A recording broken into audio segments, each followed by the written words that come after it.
All right, everybody, welcome in to another episode of the Hidden Path with Carbon Mike. I'm Carl. We're back better than ever. I'm here with the man of the hour, Mr. Carbon Mike. How you doing, sir? All is good, brother. How are you? I am doing really good right now. You know, there's a lot to get to in today's show. We're continuing our episode about the SAVE Act and one Mr. John Thune, who is the author of the SAVE Act, in case you guys didn't know. Well, he's one of the co-sponsors, at least. But before we get into that, we have some hot topics to get into, including a topic that we're going to be teasing for a future episode here on the Hidden Path, which will be about the Democratic Socialists of America, also known as the DSA, and their platform, which you guys have to listen to believe it. But also we have the fact that there was a Supreme Court ruling today, at least some clarification, not really a ruling, in favor of the Trump administration. We're going to break that down here in a little bit. But before we do all of that, Mr. Carbon Mike, what's on your mind? Well, a lot of things, really. In my home and here in New York, apparently, speaking of the Democratic Socialists of America, the mayor, Mayor Mamdani, is running into some opposition concerning his attacks for second homes located in New York. So this is something they call the pied-à-terre tax. Pied-à-terre is a French phrase meaning foot to earth. It's, like a second home, like in France. It used to be like people who lived in Paris and had a second home in the country, they call that the pied-à-terre, right? Here, what Mamdani wanted to do is to levy a tax on an additional kind of property tax on people's second homes if they had a second home in New York or a home in New York in which they did not live. So this caused some controversy, but essentially, part of the problem is just because of real estate law and the way people hold different types of property, co-ops, condos, et cetera, it can be difficult to find out whose name the property is in. There are some questions about who is eligible to pay this tax. He's not calling it a tax; he's calling it a surcharge. Who knows why? Probably because he don't like the sound of tax, so he just changes the names. So it'll be okay. The city council doesn't even like this thing.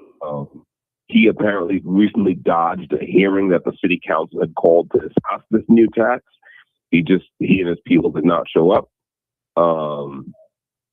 And so, he's running into some opposition, even from his own party, on this tax. That's one. Another thing is he's running into some serious opposition for his plan to use New Yorkers' tax dollars to compete against New Yorkers who have to be in business. If you're a New Yorker and you're in the business of running a bodega, of which there are thousands in the city of New York, Zohran Mamdani wants to use your tax dollars to compete against you. Right? He wants the government to open grocery stores that compete with bodegas. These grocery stores will pay no tax, obviously, because they're government owned, so no property tax. Mm-hmm. They won't, they won't have to worry about inspection fees and all the things that that privately owned businesses usually have to worry about, and they plan to sell certain essentials, meat, eggs, produce, so on, at 30% below cost, which of course bodegas can't afford to do because their margins, the typical bodega's profit margin is somewhere in the realm of 5%, 5% or lower usually, right? He's talking about undercutting bodegas all through New York, and starting with the flagship store that's going to be somewhere in the north of Manhattan. The original price tag for this one store was supposed to be $60 million. It is ballooned to $70 million, and it hasn't even been built yet. Hasn't been opened yet. And the Bodega Owners Association, I think that's what it's called, is suing him because apparently there's a provision in New York state law that limits how the New York's government can use tax dollars to borrow events in New York citizens. So that's interesting too. Yeah, that is very interesting.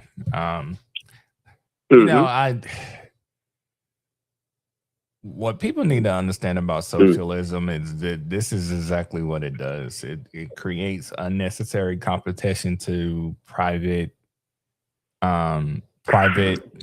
companies in which the government has an unfair advantage because, like you said in your opening, these grocery stores won't have to pay taxes. And with that, they can undercut private grocery stores who are looking to make a profit. Their product is going to be cheaper. And some will argue, well, with the economy being the way it is, why shouldn't the government get involved to make life easier for its citizens? What would you say to that type of criticism? Well, I would say that the government can involve in a way that does not attack small business, right? That's the thing, right? Mm-hmm. So let's just take that whole argument on board. Let's say, yes, our government should get involved. By the way, I don't necessarily believe that government should always, quote unquote, get involved when times are hard. But for this argument, let's just say, yes, that's fine. That's great. Okay. Now, what kind of things can New York City government do to get involved to make life easier for New Yorkers? Given the time, well, one thing they can do is they could just provide direct cash grants to people. Right? They could. There are some number of New Yorkers who already own food assistance. Okay, and food assistance in New York, you access that through something called an EBT card, right? Mm-hmm. So the city could just add more money to people's EBT cards. Right? Mm-hmm. And then they keep going to the same bodegas, right, that they go into in the same stores, the same supermarkets, what have the same mix of private businesses, right? And now, even though you could argue that, yes, New York City is still using taxpayer money to do this, at the very least, they're not also attacking taxpayer-owned businesses. But you see, the reason you'll never hear about them doing that is because the point is to attack privately owned businesses.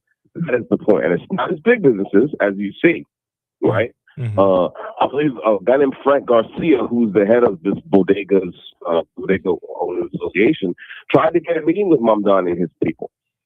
And they basically blew him off, right?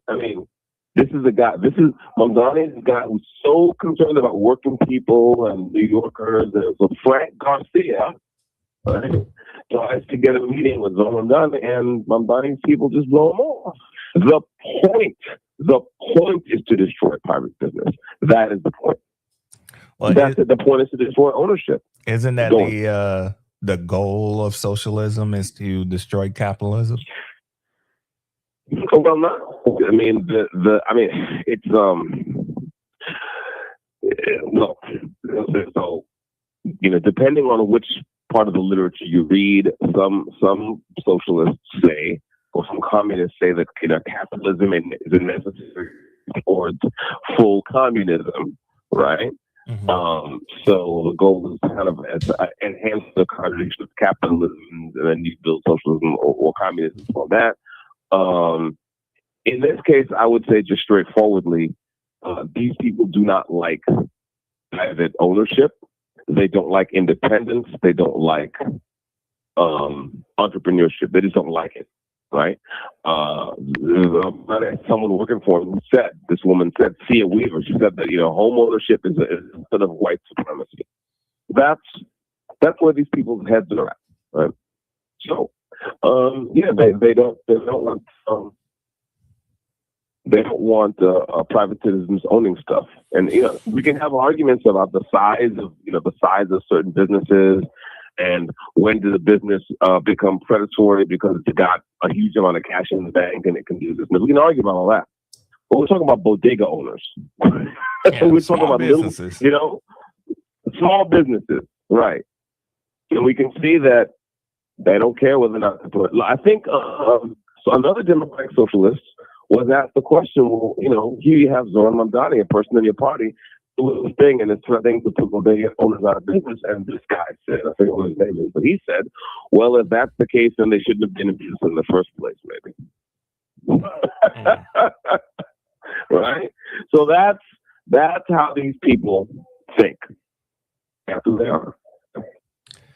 Wow. Yeah.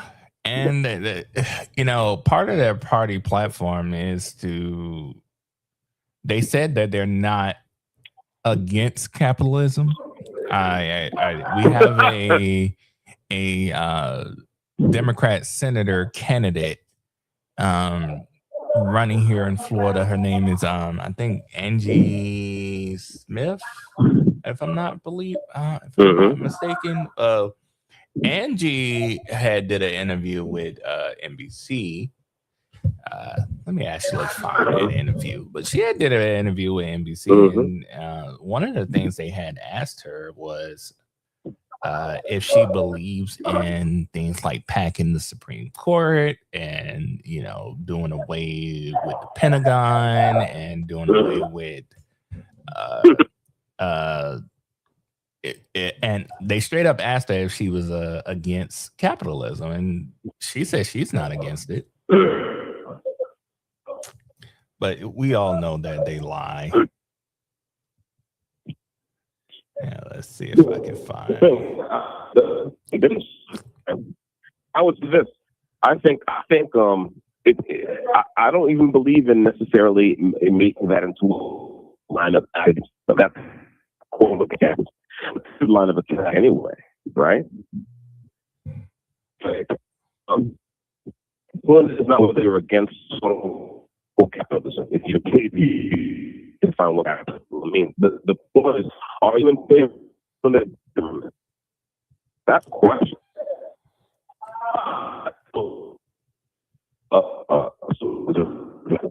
There's the government. They want to create a government that is powerful, is able to take everything from everybody. And to conservatives, the question: once you have a government that powerful, how do you get rid of it? Right? Yes, of how you get rid of a president you don't want, or a senator you don't want, or a representative you don't want, or a city council you don't want.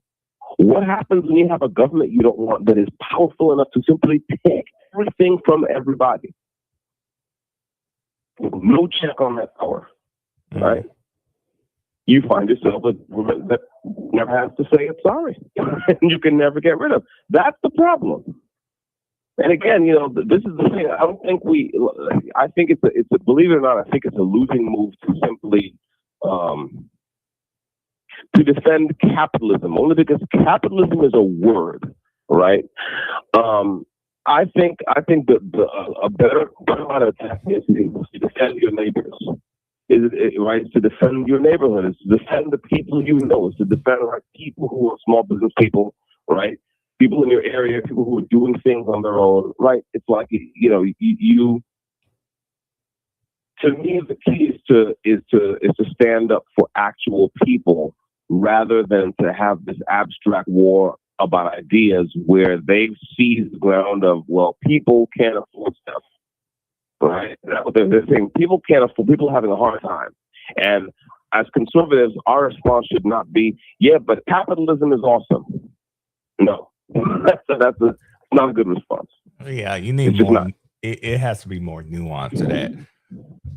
Before we get more into the DSA, I wanted to play a clip from a candidate.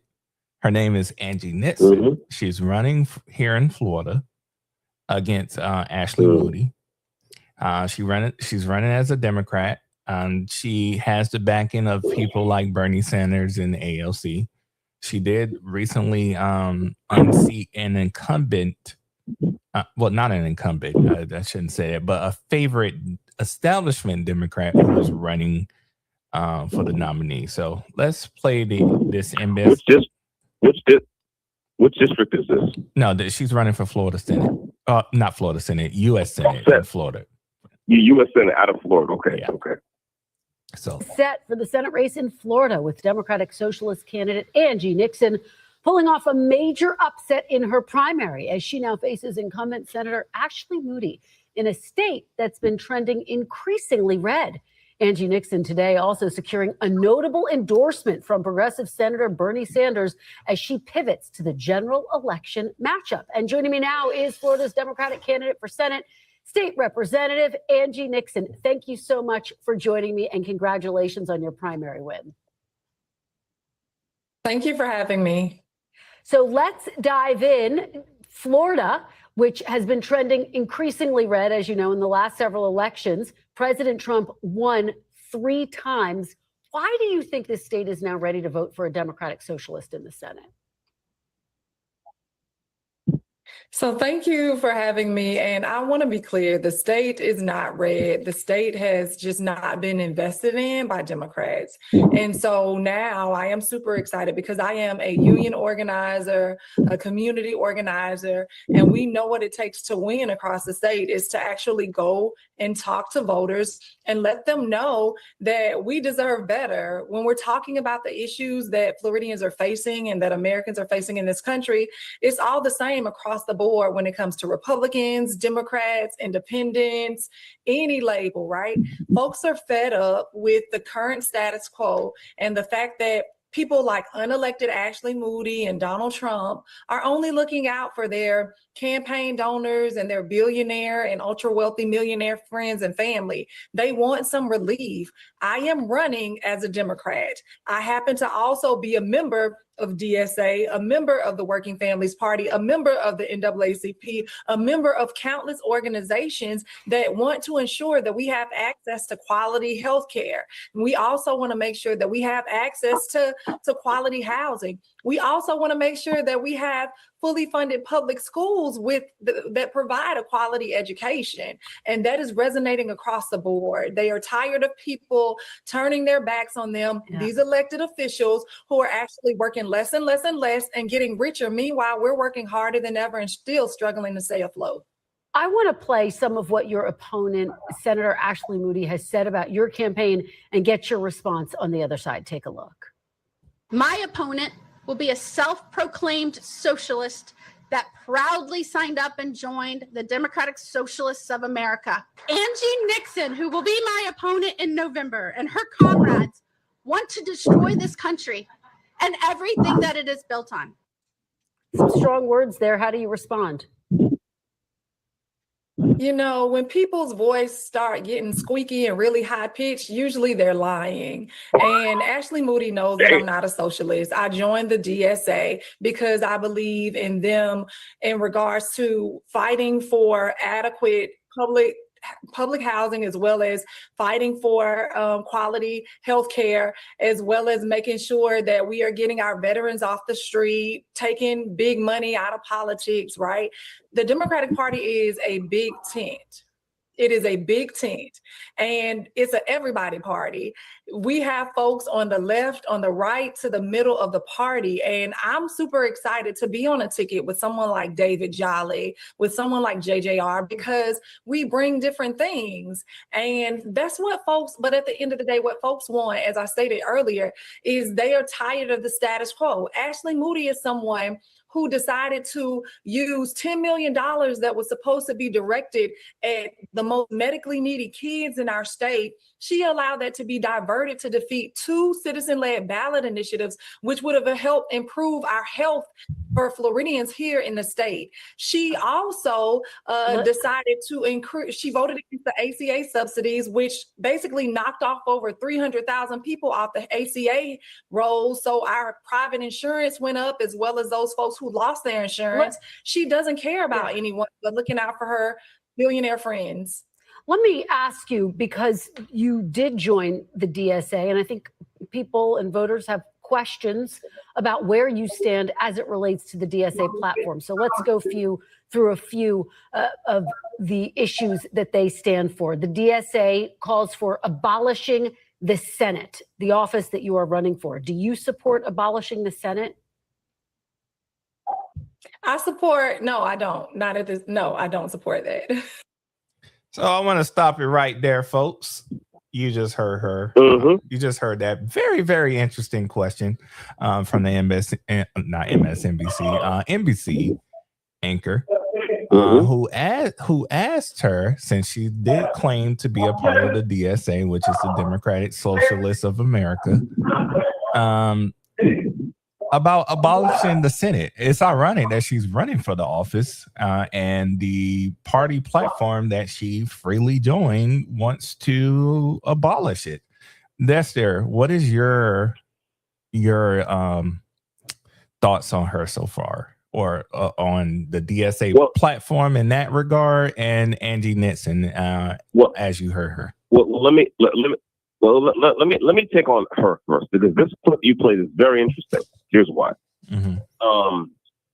I noticed that they played a clip from, I guess, a Republican. Is that a Republican opponent? Yes, Ashley Moody. She's been in office. Ashley She's the one that replaced Marco Rubio. Okay, sure. So they played the clip from her, right? Now, her line of attack, right, was the same kind of retarded line of attack I'm talking about.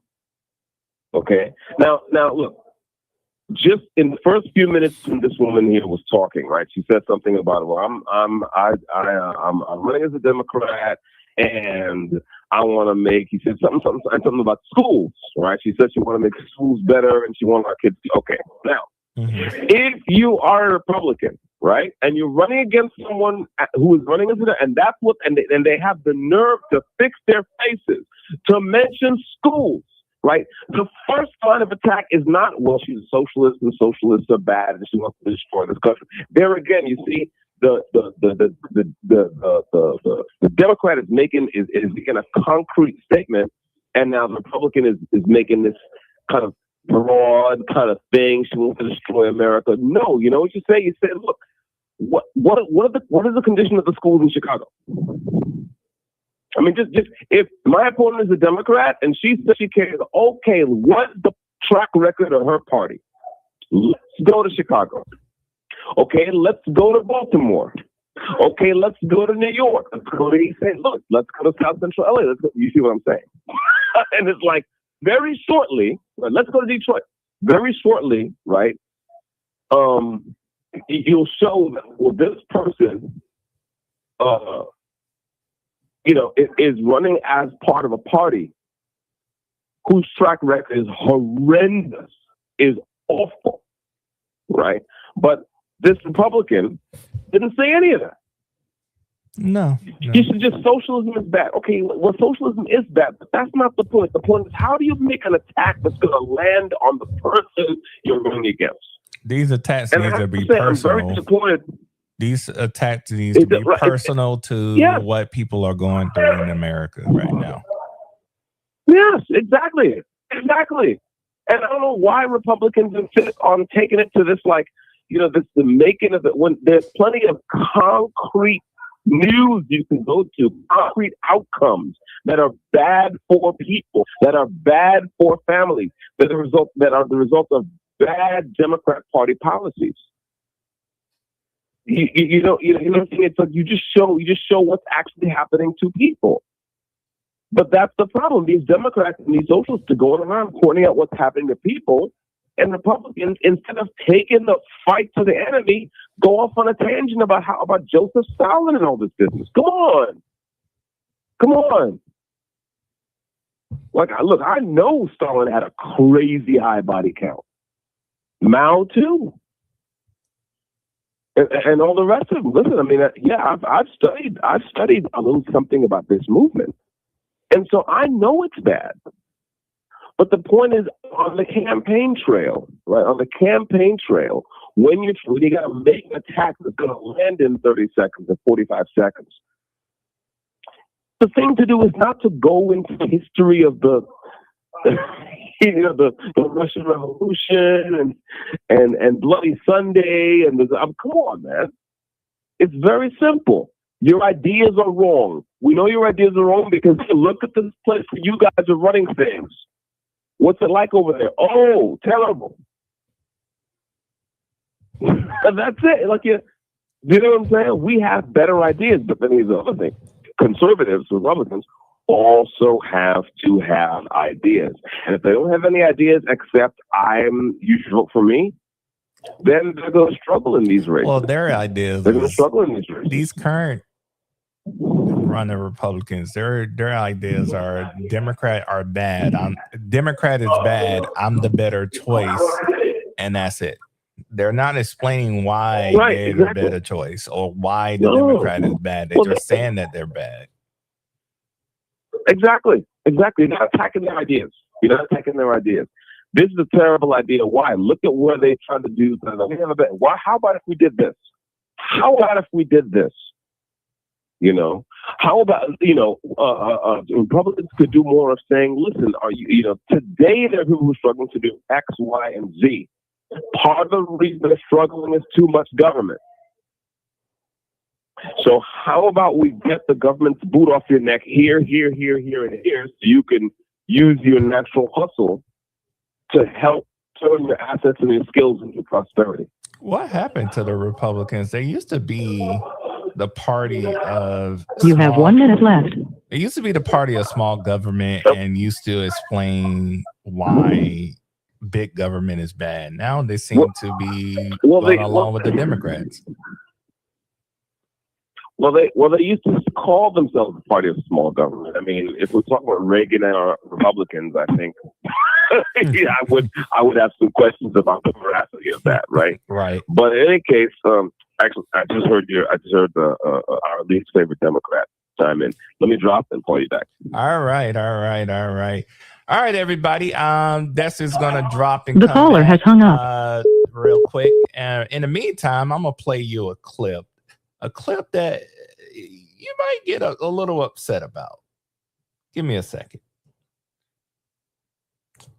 So we're gonna go to photos, and I'm gonna play this clip for you. And I see underneath the crack in my door, I see like weapon lights flickering back. I said, ooh. Hands up. Get out of here right now. So I said, hello. I'm Dexter Taylor. My name is Dexter Taylor. Yo, we know your name. Come on. Why are you looking for me? Because I still thought they had the wrong house. And then they said, yeah, we're here for you. Police department, search warrant. April 6, 2022, an elite NYPD unit forces its way into Dexter Taylor's home in Bushwick, Brooklyn. Keep a gun on. Keep a gun on that thing. Why are you looking for me? Maybe it's the rifles you got laying around everywhere. We're in a search warrant at this location. Yes, sir. I know it's probably real, but can I see it? It was an hours-long search of Taylor's packed home, found loaded with ghost guns. Good taste. You see his rifles? They are dressed to kill. After a week-long trial earlier this year, Taylor, who's 53, was convicted of second-degree criminal possession of a weapon and other charges. He was sentenced to 10 years. So, as you can see in that video clip, that is the man who is on the phone with me right now, Mr. Carmen Mike, a.k.a. Dexter Taylor. He is currently serving 10 years in prison for the simple fact that he did not register his firearms under a law that was passed retroactively, meaning that he had already completed his firearms and wasn't known to him. So he didn't even know about the law. At trial, the person that is over, a representative from the office that is over a registry of firearms in New York, said that he was unlikely to get a license for his firearms. Why? Not because he was a dangerous man, but because the office was backlogged. Too many people were applying. So to give you another idea of who Dexter is while we sit here and wait for its call, let me play another clip for you, so you can hear what from the man himself and what he is about. Briefly, I'm a native New Yorker, software engineer, 30-year veteran of the IT industry, squeaky clean criminal record, never any problems with the police. Some years ago, I got into gunsmithing, and using legal parts I bought online, I manufactured first Glock pistols, then AR-style rifles in my basement workshop where I make all kinds of stuff, including my own furniture. In April of 2022, I was raided by a joint NYPD ATF task force. Basically, SWAT team broke my door down, took me off to Rikers, where I spent a week. My bail was almost $250,000, and now I'm on the line for 18 years if I lose my case.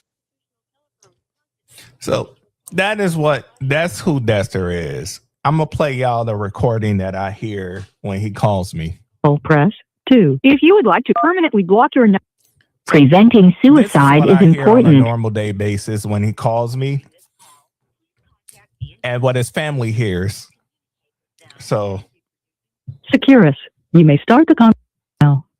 All right. We're back, and while you was away, Carbon, I was playing a couple of clips. One from the CBS interview of the raid on your home, in the early morning hours, while you were still in bed, over you not registering your firearms. And I played another clip of you with your lawyer on while you was on Newsmax, and just to get a idea of who you are as a person. But so that everybody knows who Mr. Carbon Mike is, the man of the hour and the host of this fair show that you're listening to. That is who he is. So we still need your help getting his name out there. So please, not only share the live stream that you see here today, but continue to share his story. But let's get back to the Republicans' response to the DSA, which is again, if you're just listening with us, it's the Democratic Socialists of America. You don't like the response that Ashley Moody gave Angie Nixon, right? No, I think it was obviously a terrible response. And by the way, what's her face? I'm getting it mixed up. See, Moody is the socialist, right? No, Ashley Moody. Which one's the socialist? Angie Nixon is the socialist. Ashley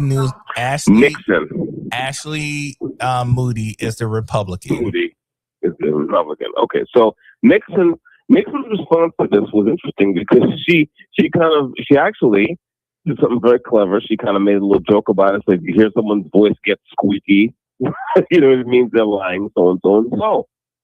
And then she turned it right back toward actual Floridians and actual problems. Now, here's the thing. I want to be clear. Like, I'm certain her ideas are terrible. I'm certain she has terrible ideas. Right. That's not the point. Oh, you're going to hear some more of she's it. Actually talking. Right. But what I'm saying is, the point is not whether she has good ideas or whether she doesn't have good ideas. That's not the point. The point is that Moody did not counter her at the level of ideas, didn't counter her at the level of the actual experience of everyday people, didn't even try to counter at the level of the Democratic Party's own horrendous track record when it comes to fixing the things that she herself, Nixon, said she wanted to fix. You could just go look at one of her speeches and go right down the line and then say, okay, well, let's see a place that the Democrats have been running things for the last 20, 30 years. How is that going? Oh, it's terrible. Oh, that's interesting. Okay, next campaign item, and so on and so forth. The Republicans have to get this right. And, it's like, yes, we know that those of us who have sense and who know a little bit about mathematics and human nature understand that socialism is bad. That's not good enough.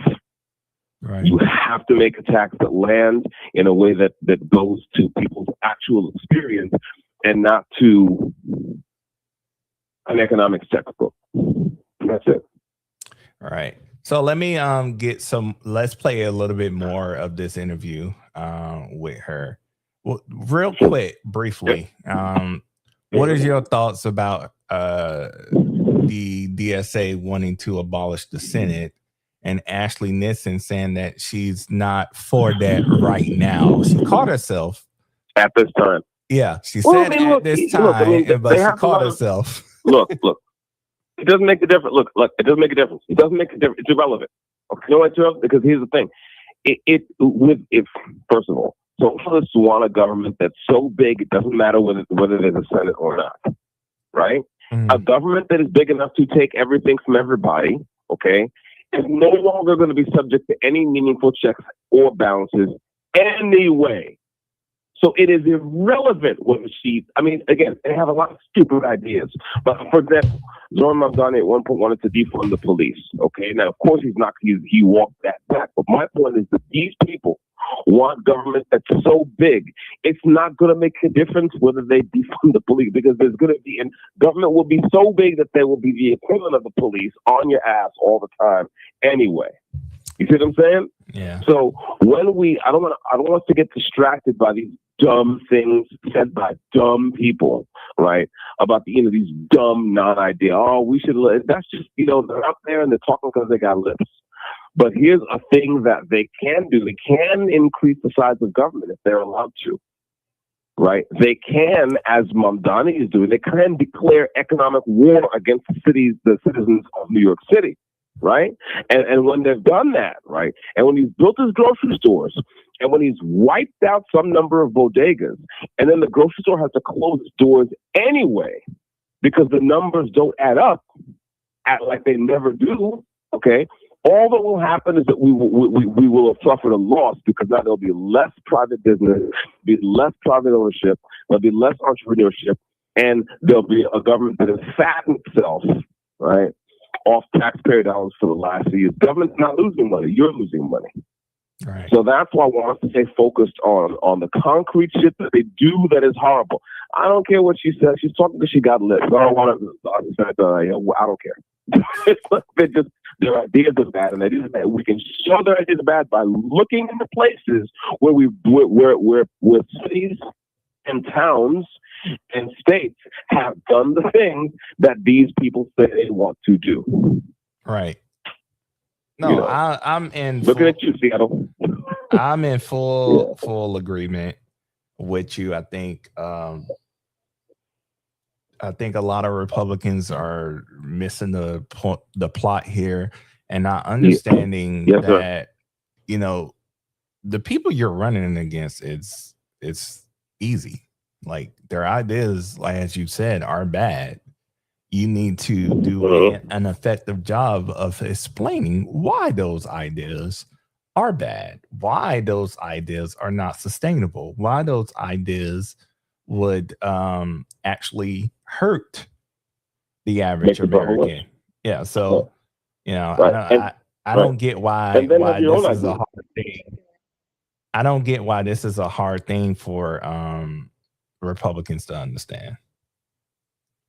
No political imagination. That's why. Sir, no political imagination. That, sir, I am in agreement. But I want to switch gears and I want to talk about the Supreme Court ruling today. Is not a constitutional ruling. It's just basically the Supreme Court basically gave Trump a win today. And I'm gonna play what that breaking news was. Out of Washington here from the Supreme Court, actually, with justices saying they're going to let President Trump's executive order on mail-in balloting go into effect while a bigger court fight plays out. Remember that order, which was signed months ago now, back in March, pushes the Postal Service to put in place a new rule that has states provide a list of eligible voters 60 days before any federal election. Calendar check, midterms are 71 days from today. Let me bring in Ryan Riley, who's joining us now. Zero jargon, practically speaking, what does this actually mean? I don't think we quite yet know. I love that answer. At least honest. It's honest. The decision itself says that, this is not our final decision on this matter, but the calendar, I think, is so essential to what you're talking about here, because this is just a really expedited schedule for them to make any changes before these midterms, which are 71 days away. And so what this allowed them to do was move forward with aspects of it's basically proposing these rules, right? So they've now proposed these rules in the Federal Register, but we really don't know how this will ultimately play out. This is not the final word from the Supreme Court. But whatever happens, wouldn't they effectively, they don't have 71 days, wouldn't they effectively only have basically 11 days to do something if they want to get anything into effect before the midterms? I'm not talking about the presidential calendar or other, there's other obviously elections in the future, but that's kind of the time period we're talking about within 2 weeks. Correct. And even with that, then you're talking about this massive process with various states. It seems like just a real mess to try to implement before the midterms, but it speaks to Donald Trump's desire to sort of nationalize these issues, which are traditionally things that are handled on the state level. So I don't want to, this is not because I want to ask and put it in sports terms, but because I think sometimes we talk about Supreme Court decisions in this language. Is this a win for President Trump? A loss? Is it a draw? Temporary win, I think, now. Yeah. Okay. And that's the short game, right? I don't think, we're not in the playoffs yet, I would say, yeah. I get it. Ryan Riley, thank you. Very understandable. Appreciate you. We think tonight the scramble to try to contain danger. That was MSNBC or NBC. I keep calling it MSNBC. They're no longer MSNBC. But that was NBC. MS Now? MS Now, yes. That was MS Now or NBC, whatever you want to call it. I think it was NBC Ashley was playing. Yeah. Explaining what the win for President Trump was today. So a little bit of backstory. The 23 Democrat states, as well as Washington, D.C., sued the Trump administration over an executive order. The executive order was explained in the piece where Trump said, hey, states, if you're holding a national election, 60 days prior to that election taking place, you have to do the Postal Service has to do these certain requirements when it comes to mail-in ballot. It's to ensure that the people who are voting are, one, U.S. citizens, and two, exactly who they say they are. So if they're not doing that, then they can't vote. Democrats are arguing that this actually nationalized elections. You heard one of the anchors say that. And that it will actually disenfranchise people and disencourage them to vote. So I want to play a little soundbite from Mr. Dexter Taylor's governor, if I can find it here. Where is it at?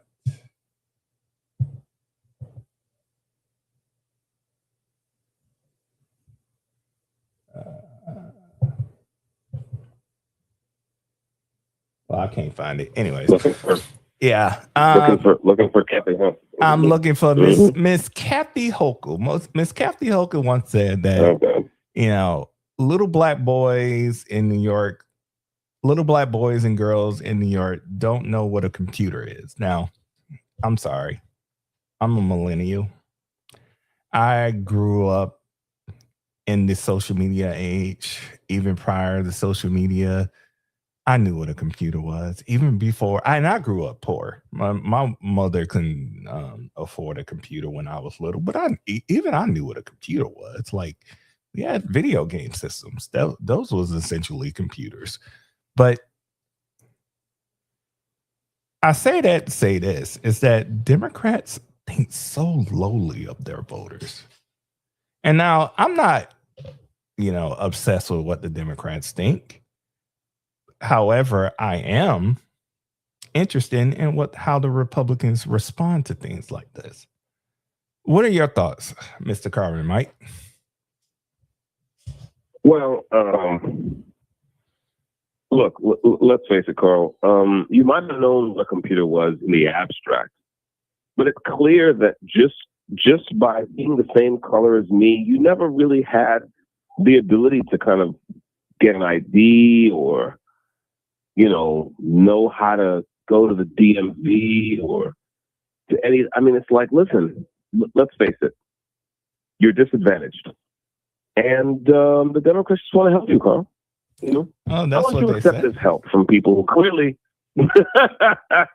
Listen, here's the thing. Yes, Democrats have a few cards to play, and they're going to keep playing them, right? And one of them is the idea that anything you do to try to make sure that people who shouldn't be voting in our elections don't vote, right? Their take is going to be that this is somehow discriminatory and we're going back to Jim Crow and all this business. Okay. I would just like to point out that, and here's kind of line of attack. One of the lines of attack I would take if I were a Republican. I would look.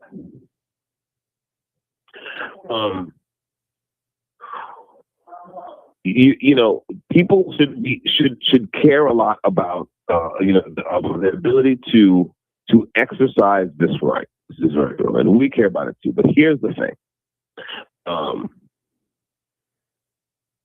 if your vote is nullified by the vote of someone else who should never have voted that election in the first place, that is, if you have a political party that's running your city and it's importing huge numbers of people who are not there legally and who are actually able to present a government identification and vote in a national election, then what that means is that your votes are being nullified.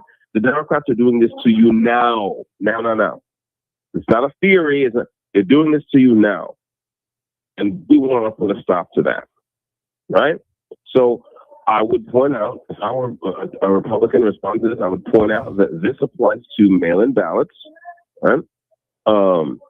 And in any case, right, the requirement that states have a list of eligible voters, well, states are supposed to have lists of eligible voters anyway. And just think, this is an easy line of attack. So Democrats are angry, supposedly, because states are being asked to provide a list of eligible voters, voters who are eligible to vote in the next national election. Well, the states are supposed to have those lists anyway. Because if you don't have a list of eligible voters, then no matter what state you are, Rhode Island, California, how do you know who's eligible to vote? Are you just not interested in who's eligible to vote? Because now I think we're getting to the thing. Maybe this is another thing I'd say if I were Republican. I'd say maybe the Democrats don't care about who's eligible to vote. Have you thought about that? And again, I'll point out, I would make this line of attack. I would say that the places when these Democrats import people from elsewhere to nullify the votes of Black Americans, the problem is that the people who are brought in to nullify end up living in the places where many Black Americans also live. Right? It's not like the people they bring in through open borders end up settling in the richest part of town, in the wealthiest districts. That never happens. I wonder why. Right? So that's the question. What's going on here? And if I were a Republican, I'd say it's pretty obvious that, yeah, the Democrats are interested in nullifying your vote, especially since in the last few years, what they've noticed is that you guys are beginning to see through their bullshit. That's how I talk to the black electorate if I were a Republican. And I would just point out, and I'll land here, that, it used to be, and Dr. Schumer, I believe, pointed this out, it used to be that, a driver's license was good enough. A state driver's license was good enough to vote in a national election. Okay. Now, New York State alone, I read that this was that we did a show back on April 20th of this year.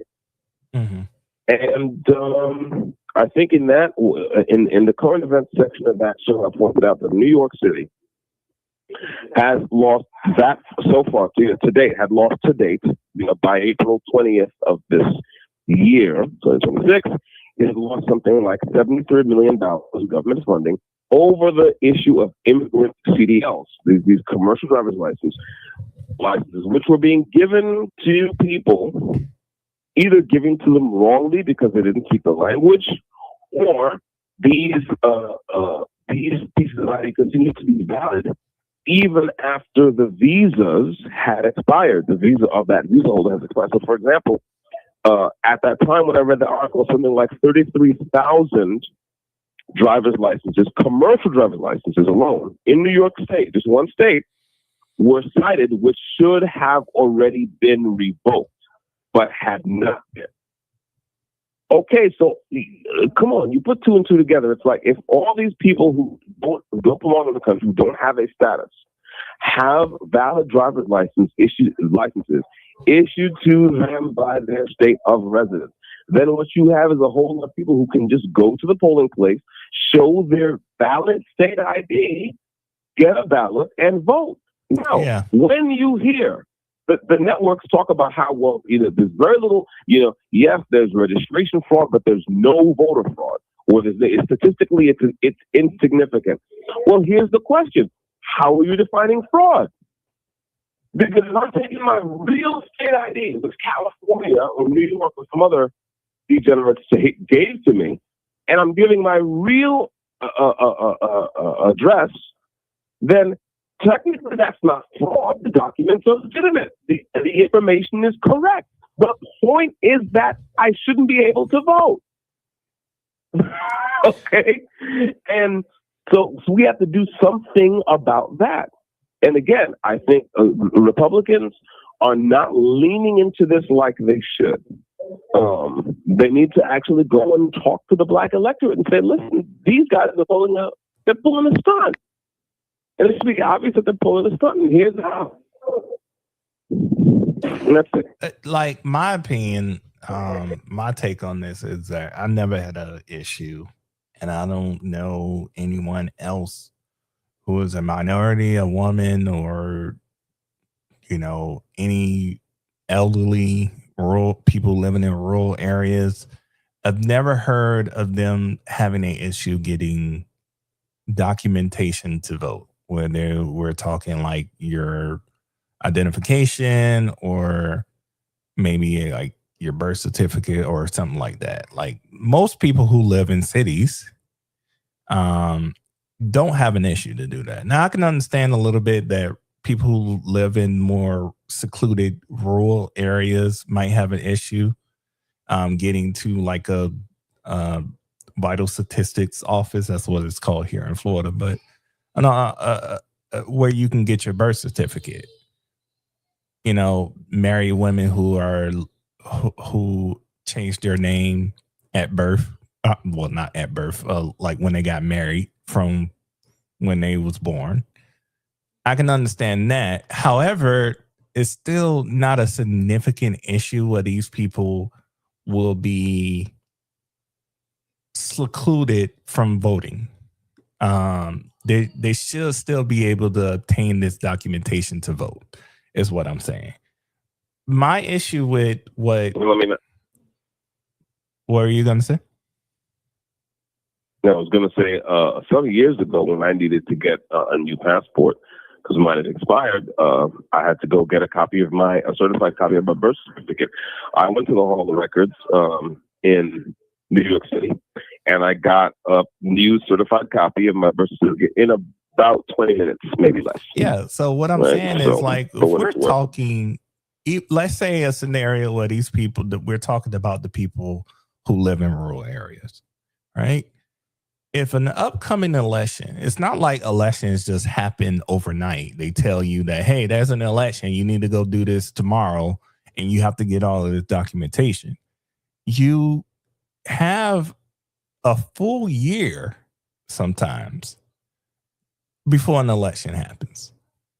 You have a full 2 years, depending on the term of the office that is currently up for election. You have 2, 4, 8 years before that election happens.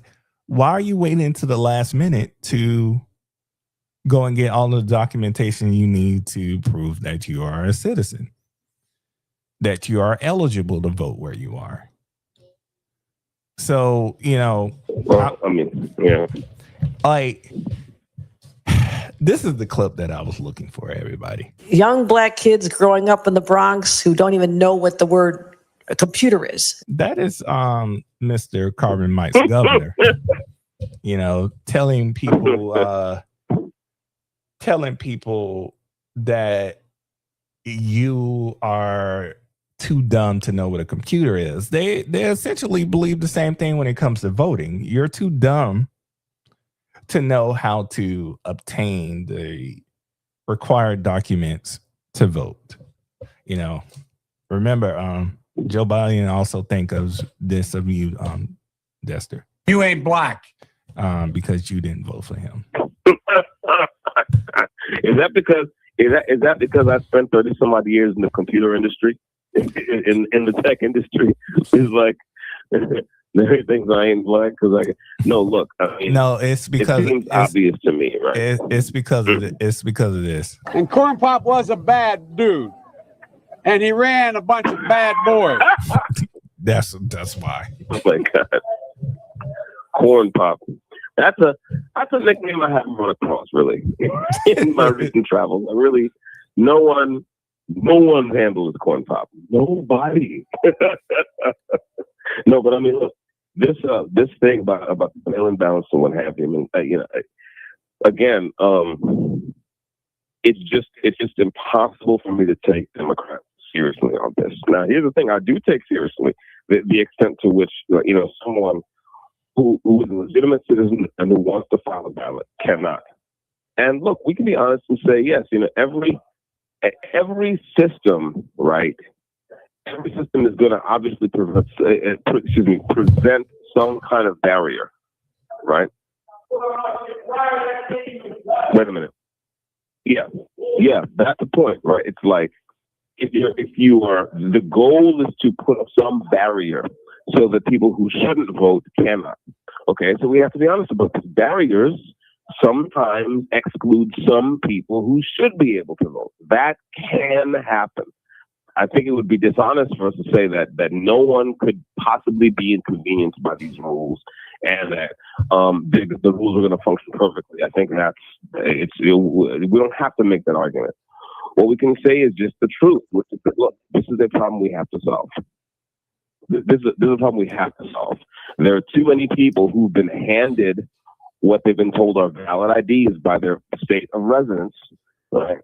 Who, if we leave it as is, will have the right to vote and will be able to go to the polls and vote in our elections when they have no business doing so. And that is not acceptable.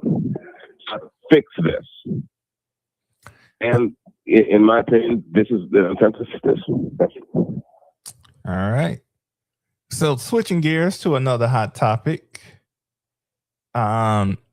So I'm gonna play you a clip and then I'm gonna get your reaction to it on the other side of it. This deals with the trade war that we got going on with Canada right now. Escalation of his trade war with Canada. Tonight, some Canadian leaders with choice words for the president, asking what about American automakers, saying Canadians buy a lot of American. And tonight, the new economic threats involving Iran. Rachel Scott on it all from the White House tonight. Tonight, the U.S. and Canada racing towards a full-blown trade war. President Trump threatening new 50% tariffs on Canadian car parts, cars, trucks, and steel. Prime Minister Mark Carney vowing to retaliate dollar for dollar. You're at war when you get attacked. We got attacked. Trade talks collapsed over the weekend. They came in with a bunch of unreasonable last-minute demands. I frankly thought we had a deal. I think that we should have a deal, but I think that we need to send a message loud and clear. Ontario's premier lashing out at President Trump. Well, he can kiss my ass as far as I'm concerned. Then doubling down. I have a lot of real estate on my ass, so he has a lot of room to kiss my ass. Hopefully they'll come to their senses when they see the pain he's putting on the American people. Canada's prime minister zeroing in on American auto workers. What message does that send to the workers in Michigan and Ohio and Kentucky and Alabama who rely on Canadian demand? We're their largest customer for automobiles. Already steep tariffs on Canadian products hitting home. Michael Howard's furniture business in Warren, Michigan relies on Canadian lumber. Those tariffs hurt American businesses, American families like mine. We ultimately are the ones that pay the tariffs, and I wish folks really understood that.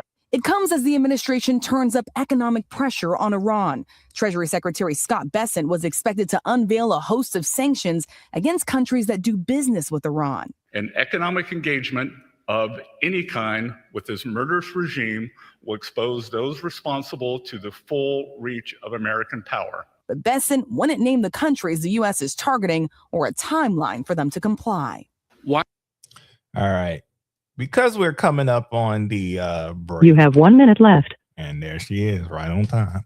We're going to get Dester's response to this on the other side of the break. Y'all stay tuned. You're listening to The Hidden Path.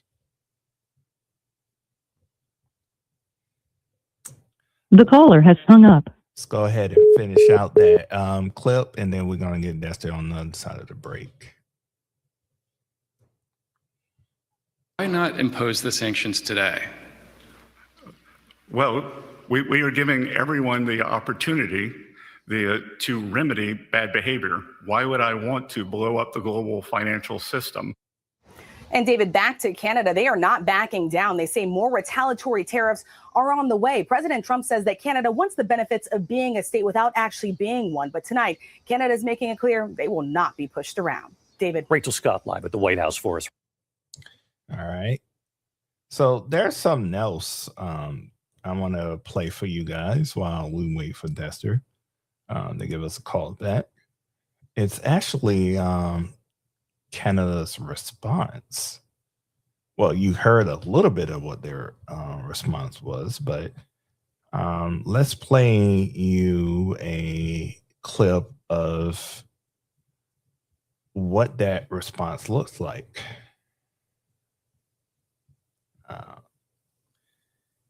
And that's not what I'm looking for. Why did it play like that? Give me a second, everybody.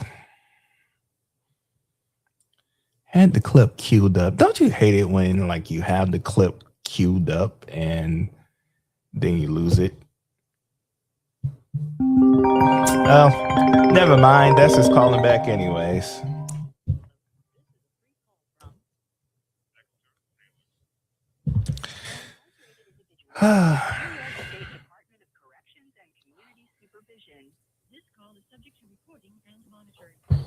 And incarcerated individuals' use of institutional telephones constitutes consent, and your call may be provided to law enforcement agencies. To accept this free call, press 1. To refuse this free call. Don't you just hate how arrogant Canada is? Sometimes. I mean, we're arrogant too, but If you have concerns during this call, please contact the individual facility to communicate with them. Thank you for using Securus. You may start the conversation now. And welcome back to the program, Mr. Carvin Mike. Let's get your reaction to what you heard before the break. Well, I mean, this is the tariff issue. I have to be honest.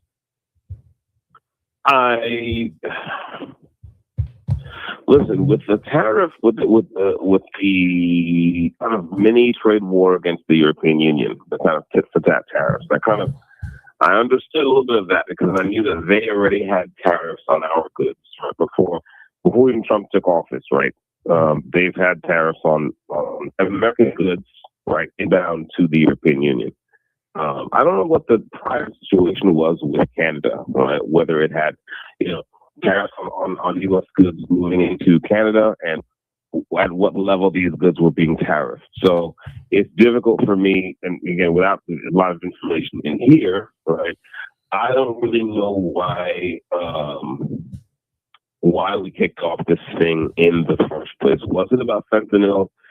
Do we have compelling evidence that that's really a problem? I was in the impression most of it, the huge majority of it, is coming from our southern border, not from our northern border.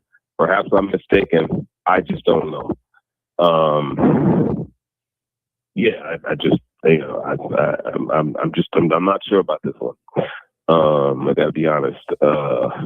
And by the way, I really do feel a kind of way about Canada's government just as such, because of course they've been really the most despicable in terms of how they disarm their citizens.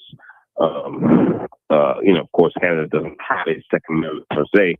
Gun ownership was always a privilege for them, and boy, did they ever dig in on that.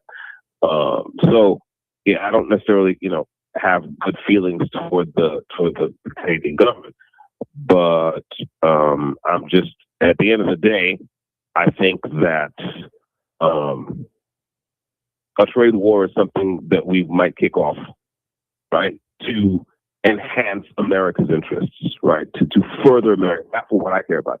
So Americans, is this in our interest? I don't know.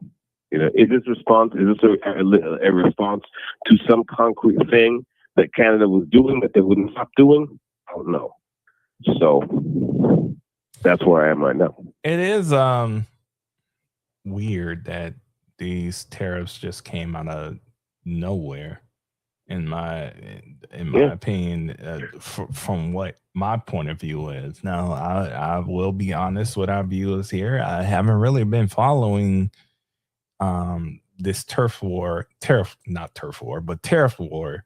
between the United States and Canada. So if there is anyone who is listening to our program right now and want to comment and kind of like explaining briefly what this whole back and forth with Canada is, you can do so. By all means, send us a message. Yeah.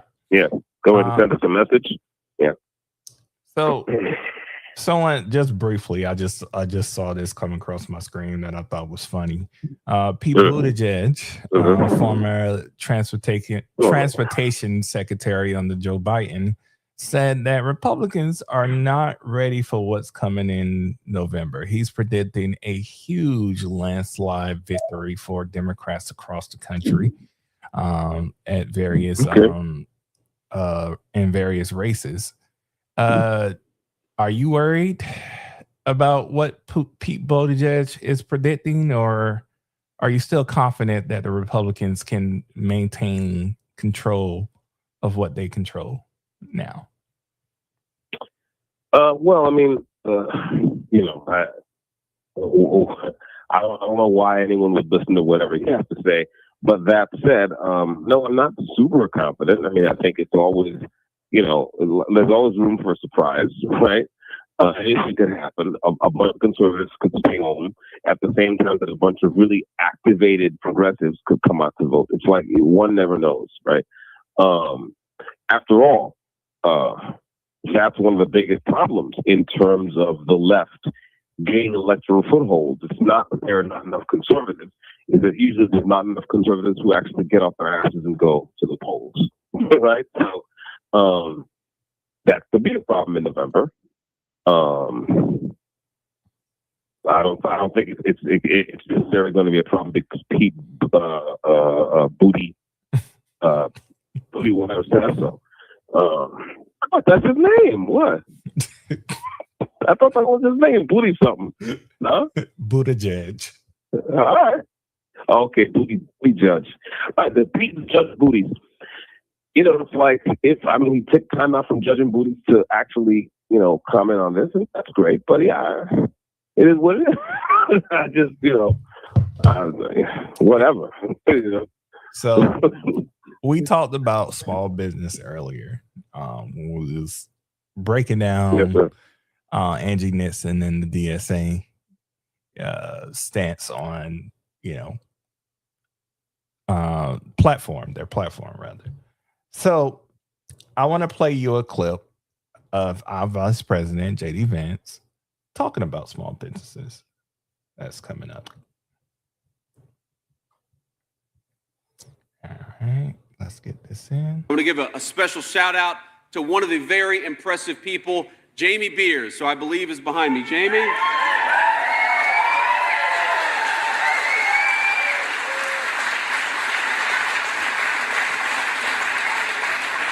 Now, they didn't tell me that Jamie was a good-looking guy with a beard. And Jamie, I hate good-looking guys with beards because they make me feel jealous. But I got to say, Jamie is an amazing human being.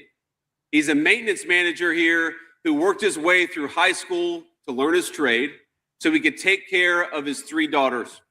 Now, Jamie is a real son of the state of Maine, having been born and raised in northern Maine. This is his home. And I want to give him a quick congratulations as well, because this past June, he got married to the love of his life, the beautiful Danielle. So congratulations, my man. This is right there.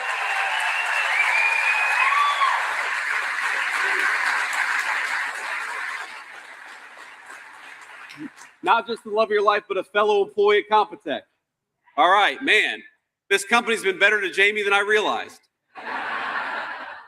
Now, my friends, this is exactly what I love to see in states like Maine. This is exactly what we want to support in the Trump administration. We want companies that buy American, that hire American, and that invest in American communities. The Democrats have this idea that business is bad and everybody else is good. Our attitude is much more subtle, but it's much more real and true.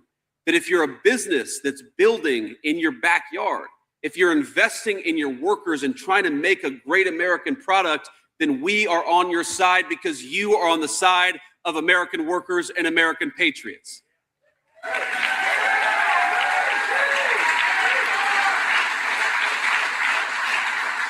We want companies that help our country and our workers lead the world in innovation without selling anybody short. And thanks to the efforts of folks like Kelly at the SBA and, of course, the Working Families Tax Cut, we're lifting them up. We're making. All right. That was Mr. Vice President J.D. Vance talking about small businesses. So my question to you, Carbon, is this the message that you were looking for when it comes to Republicans talking to the American people, or should there be a little bit more coming from the Republican Party?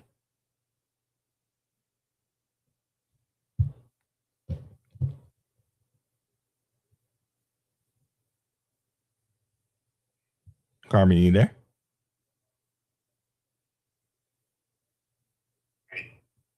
Hello, can you hear me? Check 1 2. Check 1 2 3. Yeah, I don't know what happened. Check, Your 1, 2, audio. 3, You're 4. back now. You're back now. Your audio cut out for a second there. But again, let me rephrase the question. Does the Republican Party need better messaging, or was that what you were looking for? Well, I mean, that's one person going to one part of the country and praising one person, right? That's fine. But I mean, there are 50 different states in the country. I mean, it's just right. So that's great. Okay, what else? You know what I'm saying? Like for example, it'd be awfully nice to see some conservative somewhere speak up about Zohran Mamdani's planned economic war against bodega owners. That would be nice, right? I mean, because even though bodega owners don't actually, you know, they're not bodegas aren't technology companies per se. They're basically service companies. They're very small, right? But they're important. They matter, right? And so it'd be nice to hear conservatives, you know, maybe talk about that, you know. And look, especially in a time when they're not trying to win anything in New York, that's when it counts.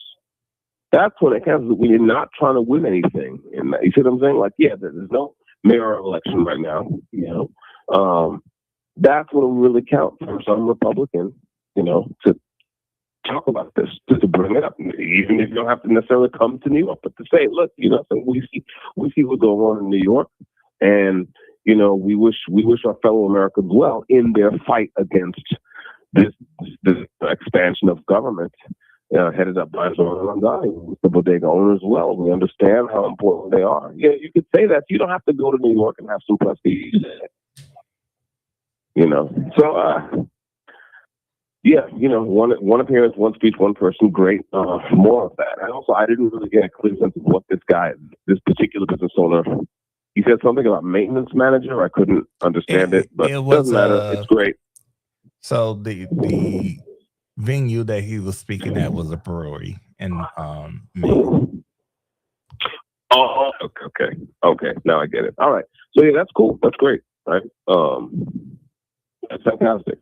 More of that. You know. And by the way, there are breweries in New York State. I mean, they exist. You know. Again, this is what I mean. You know, conservatives barely show up when they do want to, when there's something to run for. And not at all going for.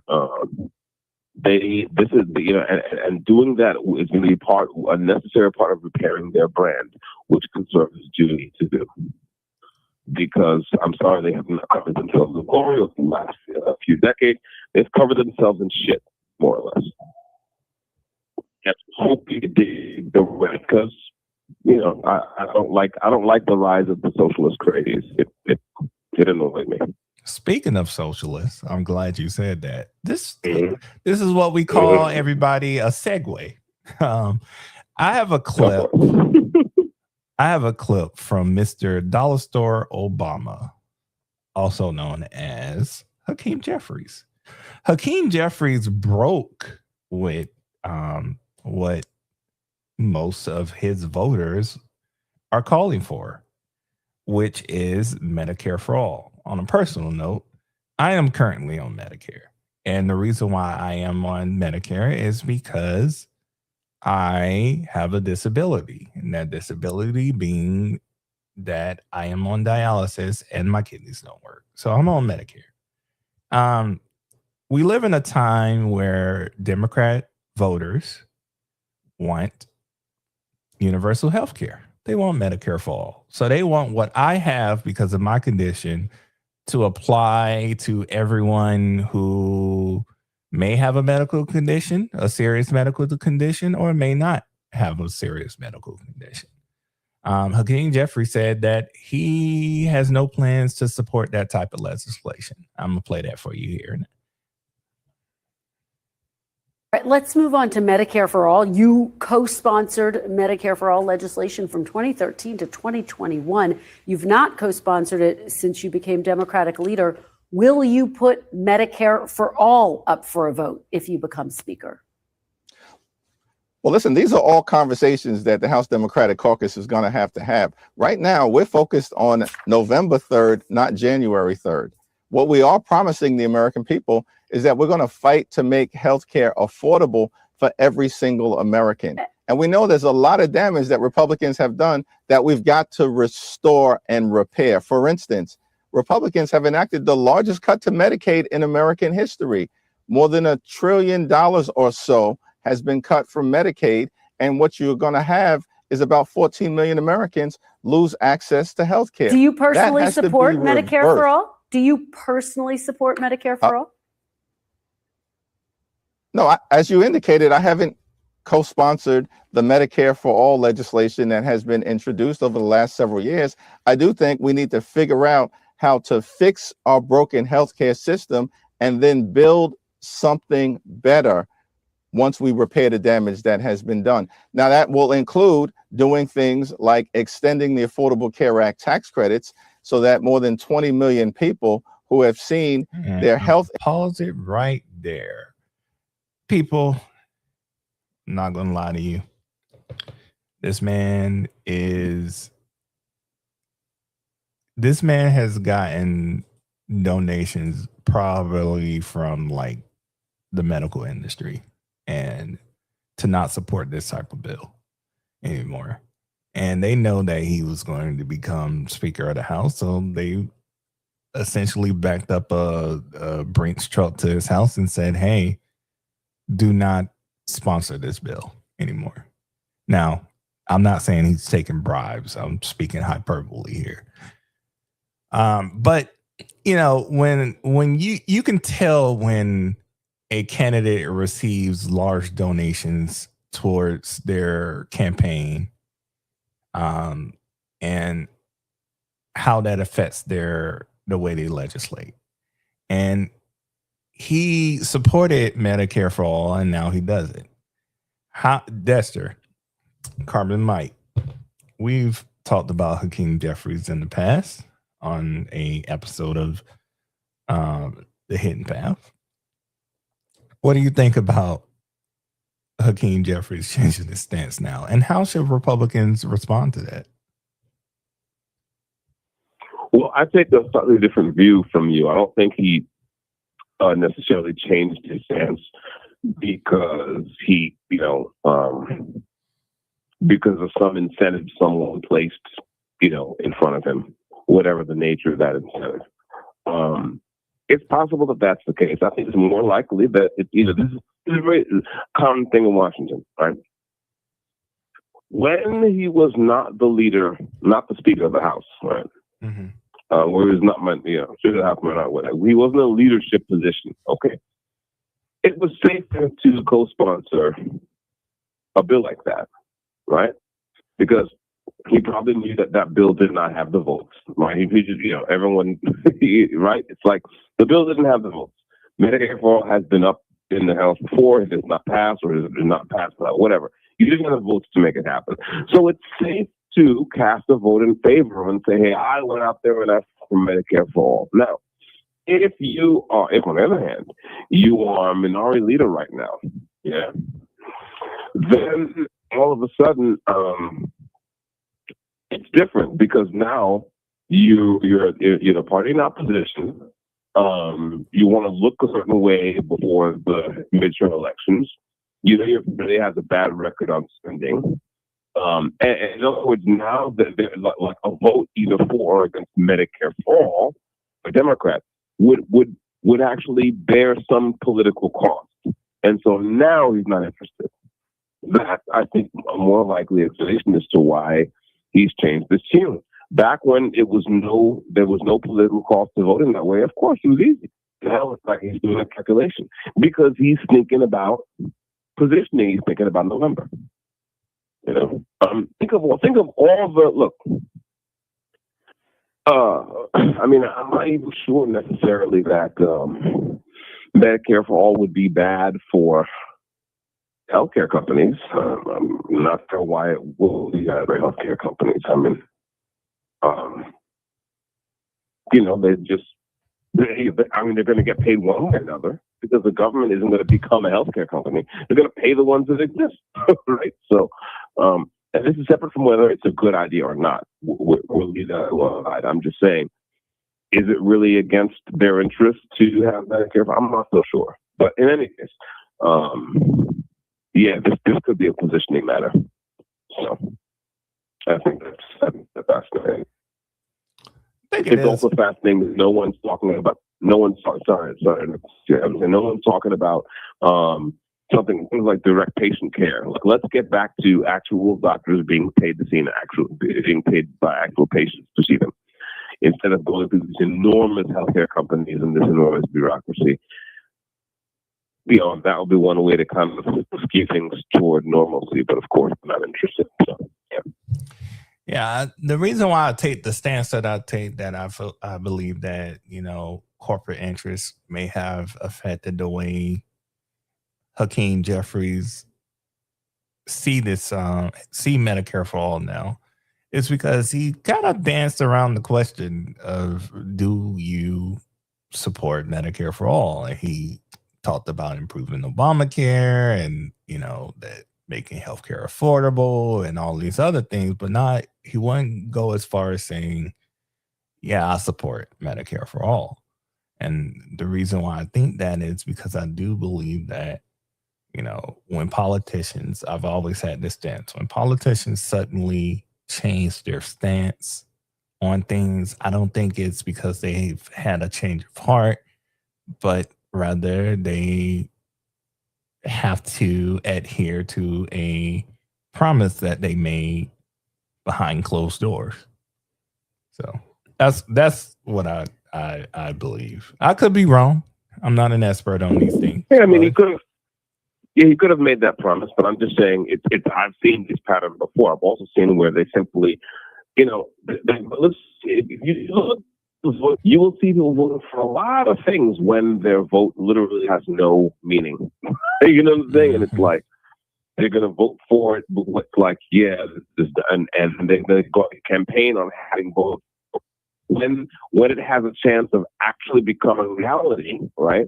And when it looks like actual money will have to be spent to actually make that life, and sometimes they change their tune, right? Just because symbolic votes are easy, real votes are hard, right? So it could be that. It could be what you say. It could be a little bit of both. I don't know. Who knows? Yeah, who knows? So another thing I wanted to talk about before we get into our main topic of the night, which is the SAVE Act. So stay tuned if you're tuning in to listen to that. We're going to talk about that in like the next 15 to 30 minutes. So me and you are men who've been the head of households. We balance our budget. We don't spend beyond our means. However, there's an issue that's in America today, and that is a $40 trillion debt that we owe as a country, as collective as a country. And that recently came out in a new financial report that the government has spent $40 trillion since the late 1990s. You know that we had a surplus before President Bush took office. And now with Trump being in office, and every president that preceded Trump and preceded Trump and proceeded Clinton has created a $40 trillion debt. I want you to respond to this clip real quick. Give me 1 second. Is a lot of money. So much, it's hard to wrap your head around it. It's more than $117,000 per person in this country. Or if you were to take dollar bills and stack them, you'd get to the moon not once, but 10 times. So how did we get here? In the late 1990s, the federal government was actually taking more tax money in than it was spending. This was after the Balanced Budget Act of 1997 under President Bill Clinton. It will be the first balanced budget in 3 decades. That year, the total federal debt was around $5.5 trillion. But by 2002, the government reversed course. After the dot-com crash, a recession, and after September 11th, the war in Afghanistan began, and spending went back up. Then another war. To undermine Saddam Hussein's ability to wage war. Both conflicts continuing through George W. Bush's presidency. And at the end of his second term, the financial crisis. President Obama took office with the country hemorrhaging jobs. Unemployment eventually reached 10%, and he signed a massive stimulus package into law. Many economists thought it wasn't enough as the country crawled out of the Great Recession. But the federal deficit as a percent of the total economy had reached almost 10% in 2009, the highest since World War II, prompting a political movement and a renewed debate over government spending. By the end of Obama's second term, the yearly budget deficit fell back to 1980s levels. But overall, the debt kept rising.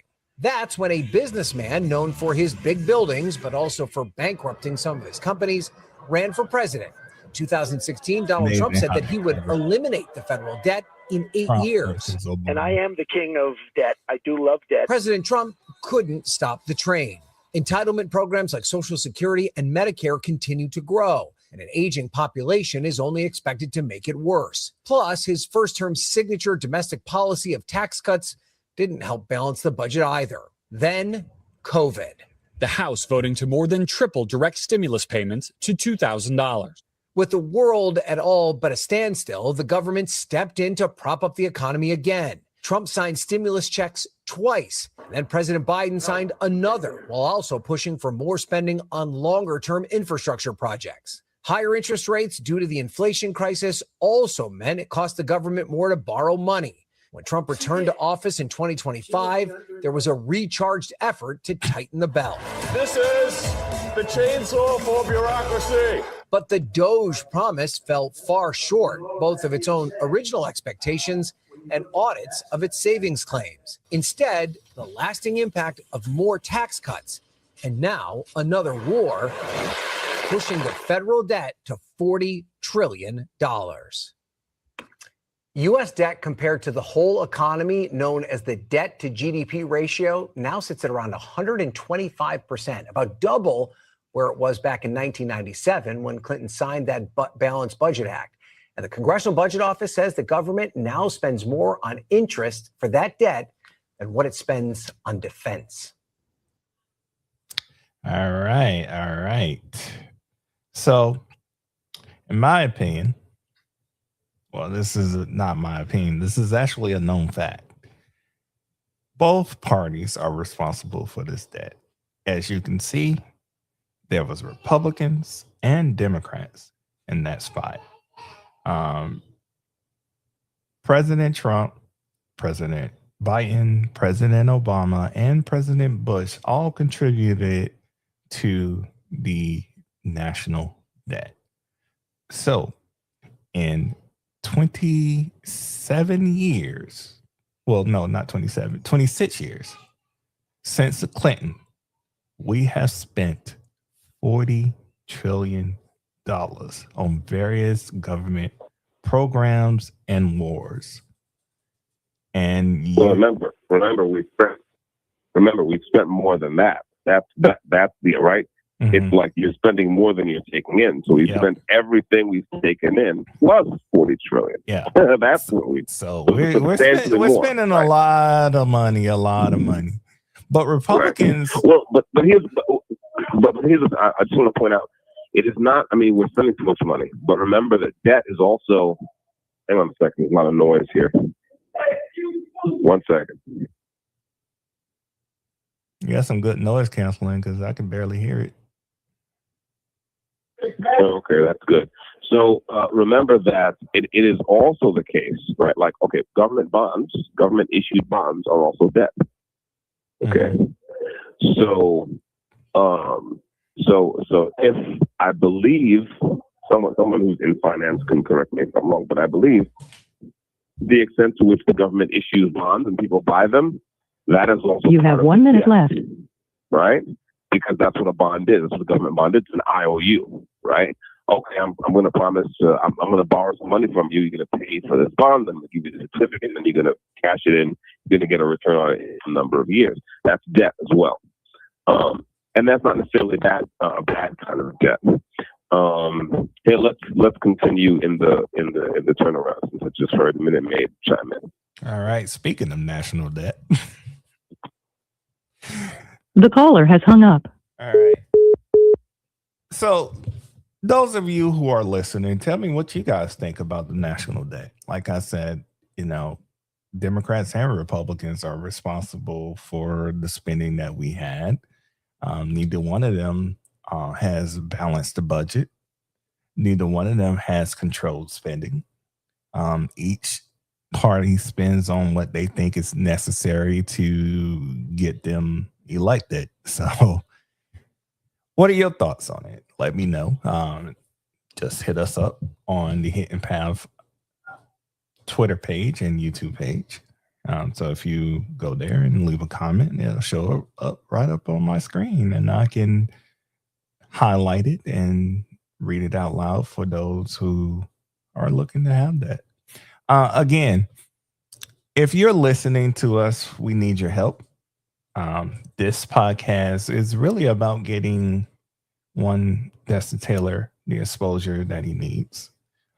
He is doing a 3-episode arc with the Dangerous Liberty podcast. Shout out to Jen, the producer, who reached out. Not reached out, but offered a helping hand in getting Destin the exposure he needed. On August 19th, which happened to be my birthday, I turned 39. Destin did a podcast with the Dangerous Liberty folks, and it was amazing. It was an amazing experience. So thank you, Jen, for extending that offer to us. Destin will be again on the Dangerous Liberty podcast this upcoming Wednesday at 8 p.m. Eastern Standard Time. So if you're looking to not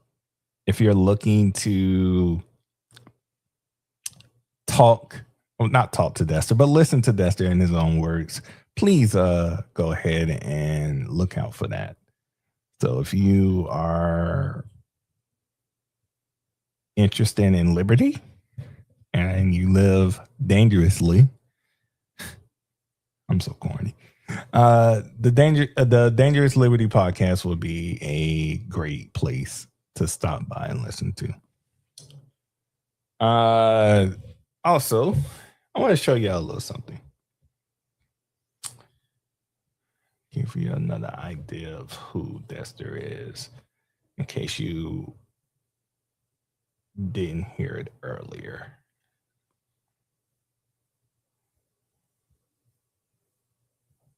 Very briefly, I'm a native New Yorker, software engineer, 30-year veteran of the IT industry, squeaky clean criminal record, never any problems with the police. Some years ago, I got into gunsmithing, and using legal parts I bought online, I manufactured first Glock pistols, then AR-style rifles in my basement workshop, where I make all kinds of stuff, including my own furniture. In April of 2022, I was raided by a joint NYPD ATF task force. Basically, SWAT team broke my door down, took me off to Rikers, where I spent a week. My bail was almost $250,000, and now I'm on the line for 18 years if I lose my case. So that's the Taylor. That's the person that you're listening to right now. Well, not right now, but that's the person that's on the phone with me. And that's the person that was on the Dangerous Liberty podcast. Most of you know his story because of the fact that a judge said that the Second Amendment no longer exists in her courtroom. So that's who that is. Station now. All right. Welcome back, Carbon Mike. So we was talking about the national debt. Like, one thing my wife throughout the years has always supported me on is my Second Amendment advocacy and the fact that I am a avid gun collector. I enjoy finer guns. But the one thing she said I can't do is overspend. We can't go into debt for my gun collection.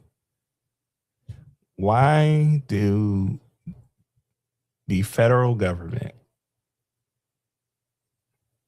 and Democrats and Republicans who make up the federal government, why can't they understand the same principle? Well, I don't think it's that simple. Because first of all, governments are not people. That's the first thing. Just like businesses are not people, right? And no one would say that it made sense for example, companies, to do major capital expansions on the basis of all cash. That would be crazy.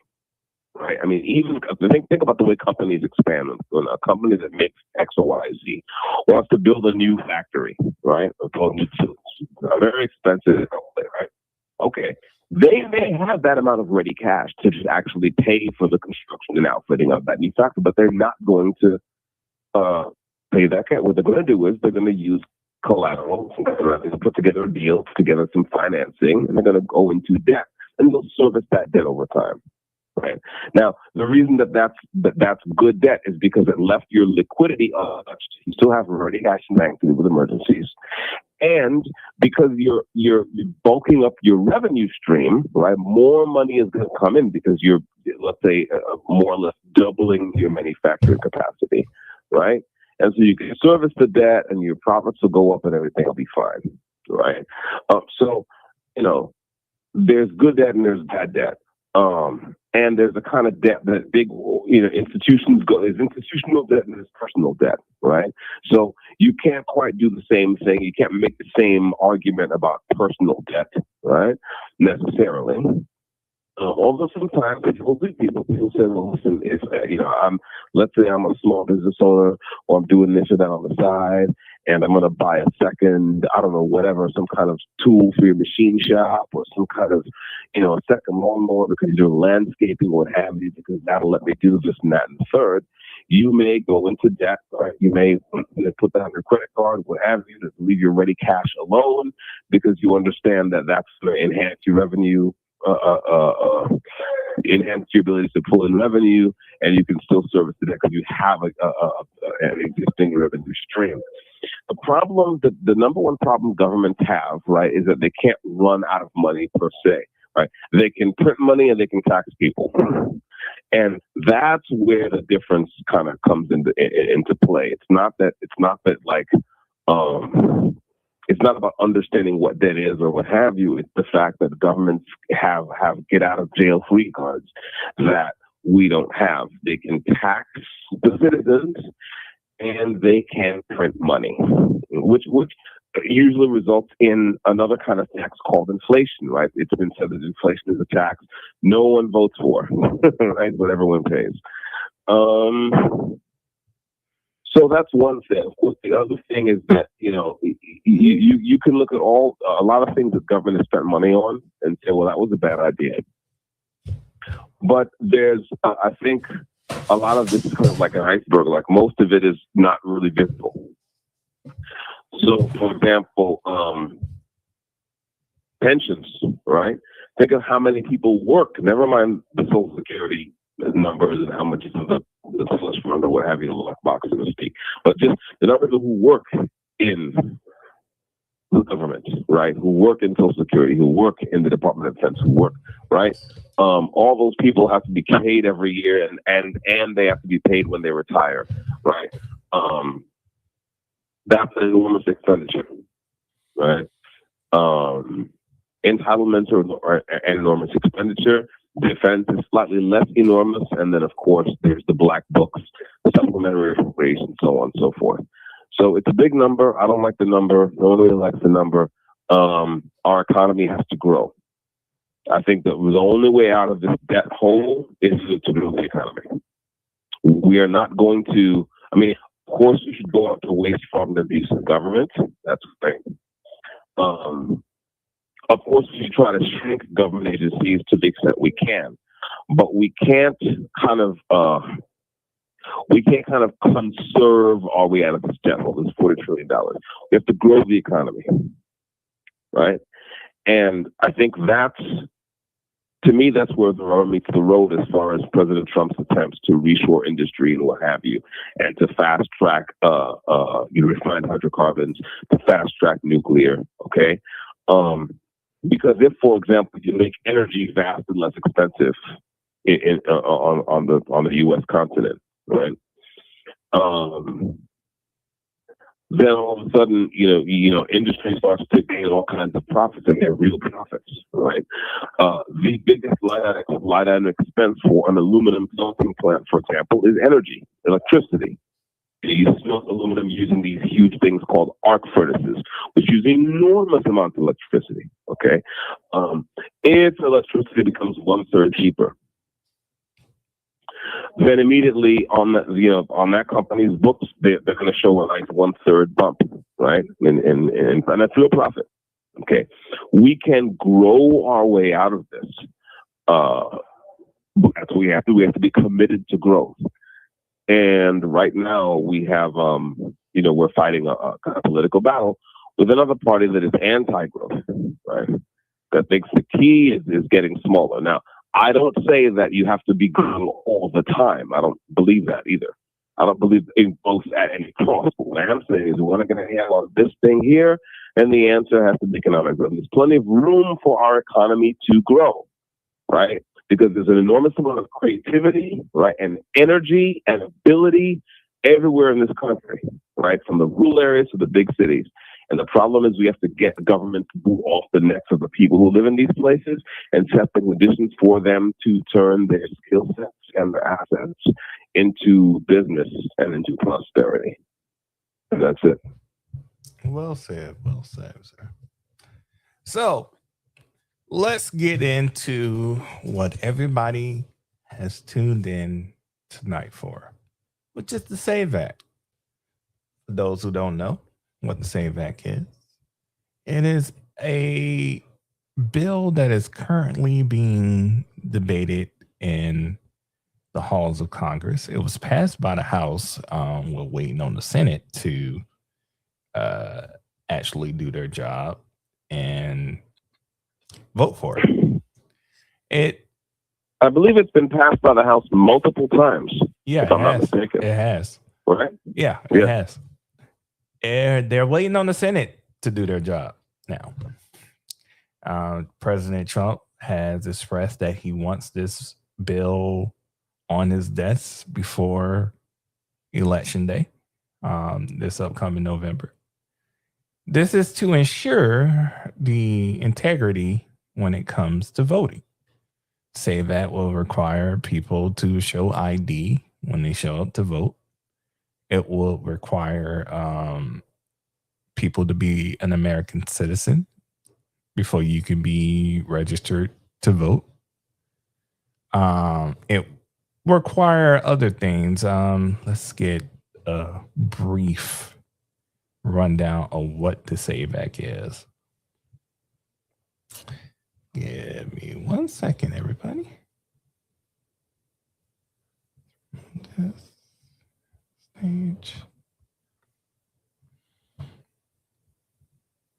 Under the Save America Act, individuals will be required to provide that proof of citizenship in order to register, and on Election Day, required to demonstrate voter identification. The purpose of the SAFE Act is to ban non-citizens from voting in federal elections and also to implement some kind of voter ID law where you would have to show your driver's license when you go to cast a ballot.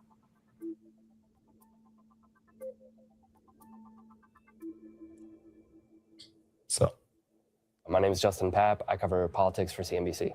So the initial version of the SAVE Act that Chip Roy introduced and Mike Lee introduced in the Senate in late January would have required some form of ID at the ballot box that proved you were an American citizen. So something like a passport, for instance. There's an amended version of the SAVE Act that was introduced over the weekend. So I'm gonna pause it right there. I'm sure our audience don't want the liberal spin of what the SAVE Act is, but the purpose of tonight's show is to cover how both Democrats and Republicans are covering the SAVE Act and what is actually in the SAVE Act. So you just heard how the liberals view the SAVE Act. Later on, I'm going to give a conservative perspective of what the SAVE Act is. So now that you know what the SAVE Act is, it's basically a requirement. Like you have to, before you register to vote, you got to show that you're a citizen and that you live in the area. Proof that you live in the area where you're voting at. Once you show up on election day, you have to have a ID. Here in Florida, we've had this law at the state level for a long time now, you know. when it got passed, the Democrats here was whining that it would disenfranchise voters, and we, like minorities, will have a hard time getting registered to vote. I didn't have a hard time. All I did was show up at the DMV. They asked me what party that I belonged to, that I wanted to register with, because we have closed primaries rather. I showed my ID. I gave them my birth certificate. I was registered. Took me all but 5 minutes. And I was doing that while I was renewing my state identification card. Many people didn't have an issue here, and minorities still vote in record numbers in the state of Florida without any issue. And I'm sure that's the case in other states that have similar laws. The SAVE Act, Carbon Mike, do you have an issue with it? Or is this something that is a non-issue that is being made into a bigger issue than it actually is? Well, I mean, it's what it seems to me. I've read some of the notes that you sent me because, again, I have limited information about the details of the SAVE Act. I think one interesting thing about the SAVE Act is, okay, it's supposedly already a crime to register. Fraudulent voter registration is already a crime. But the SAVE Act, according to the notes you sent me, will actually establish a right of action against someone who wrongly. Let me read this exactly. The bill allows the private right of action against an election official who registers an applicant to vote in the federal election. Fails to prevent when that applicant fails to prevent documentary proof of citizenship. That's interesting, right? So I think that does not exist now. The bill also establishes criminal penalties for offenses such as fraudulent registration. So there is, people have admitted, liberals even have admitted that there is a significant registration fraud, but they claim that there's not, that there are statistically insignificant numbers of instances of vote fraud. And again, my contention is that it depends on what you term as fraud, right?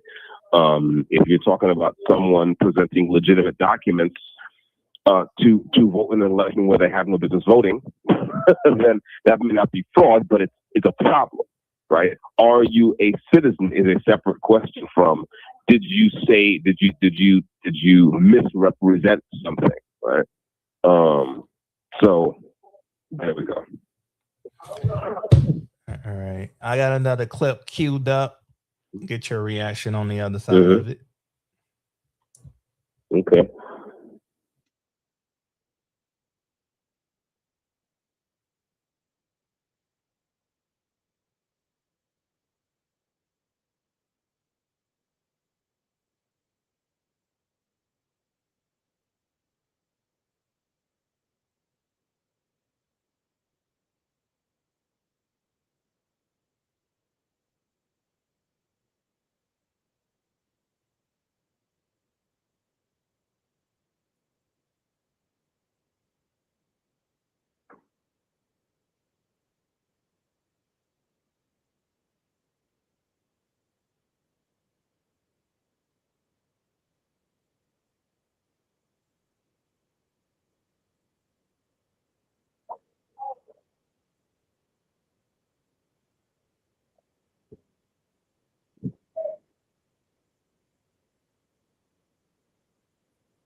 All right.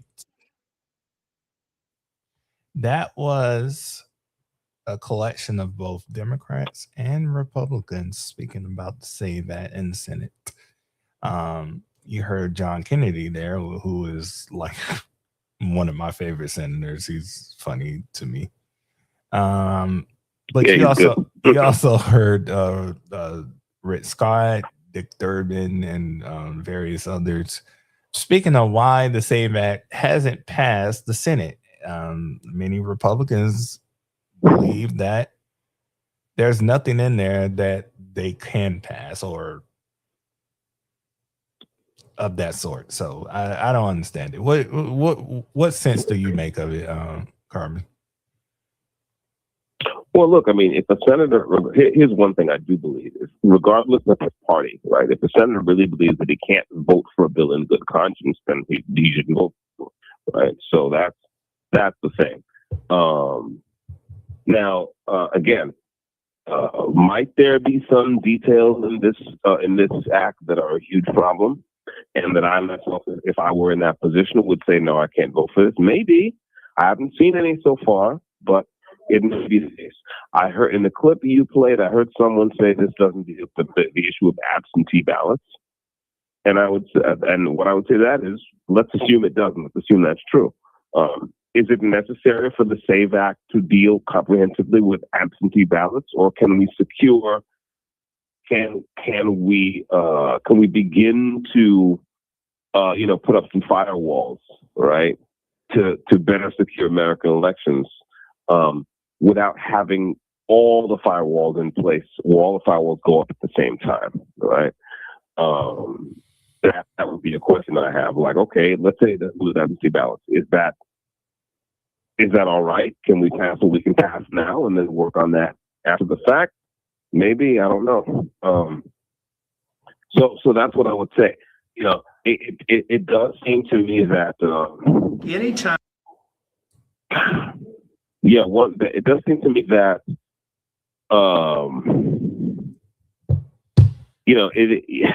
I see how people would think that, well, this is put up or shut up time for conservatives, right? If you're really serious, right, then you want to get this done. And there's, that point of view has merit. Again, I like to have all the facts before I come down 100% one way or the other. So I would want to see, it'd be nice to see what else is in this act. But I would say that, just standing back and from a big picture perspective, yeah, we need some kind of protection, more than we have now, especially since we've seen, all these blue states handing out valid state IDs like candy to people who, just common sense would tell you should never vote in U.S. national elections. But once they have these state IDs, in many places in the country, it's perfectly fine to go to the polling place and to vote using that state ID. That alone says there's a problem. And whether or not you call that fraud, I don't care. It's a problem, and so you see the media spin this by focusing on this thing they call voter fraud or vote fraud, and I'm like, I'm inclined when I see people, especially in the media, fall too much in love with a particular phrase or term, I'm like, trying to define away certain aspects of a real problem. So forget about what you call it. But people who have no business voting in American elections, voting in those elections is a problem. And the question is how to solve that problem.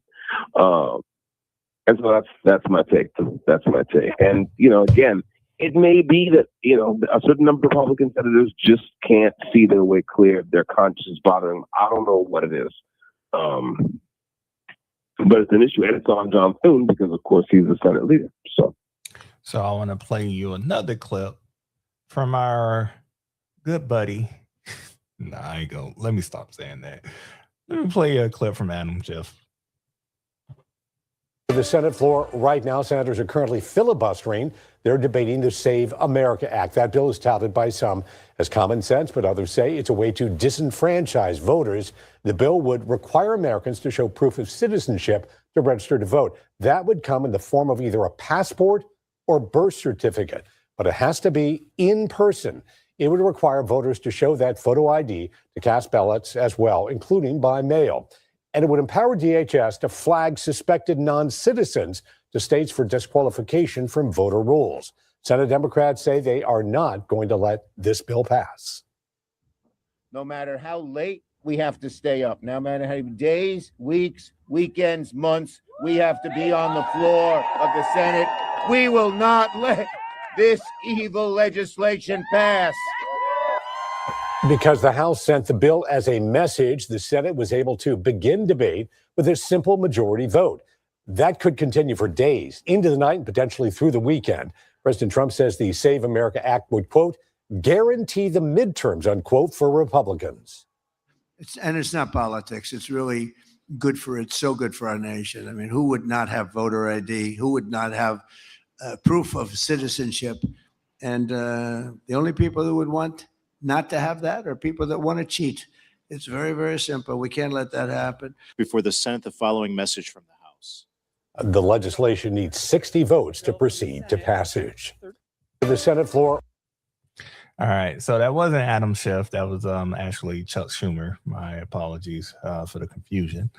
But Adam Schiff was, you saw at the beginning of that piece, was filibustering. This was about 4 or 5 months ago when the bill was really in hot debate. So you heard there from President Trump advocating for the bill. This bill was part of his agenda, especially after the controversy surrounding the 2020 election, presidential election. President Trump felt like that election was stolen from him.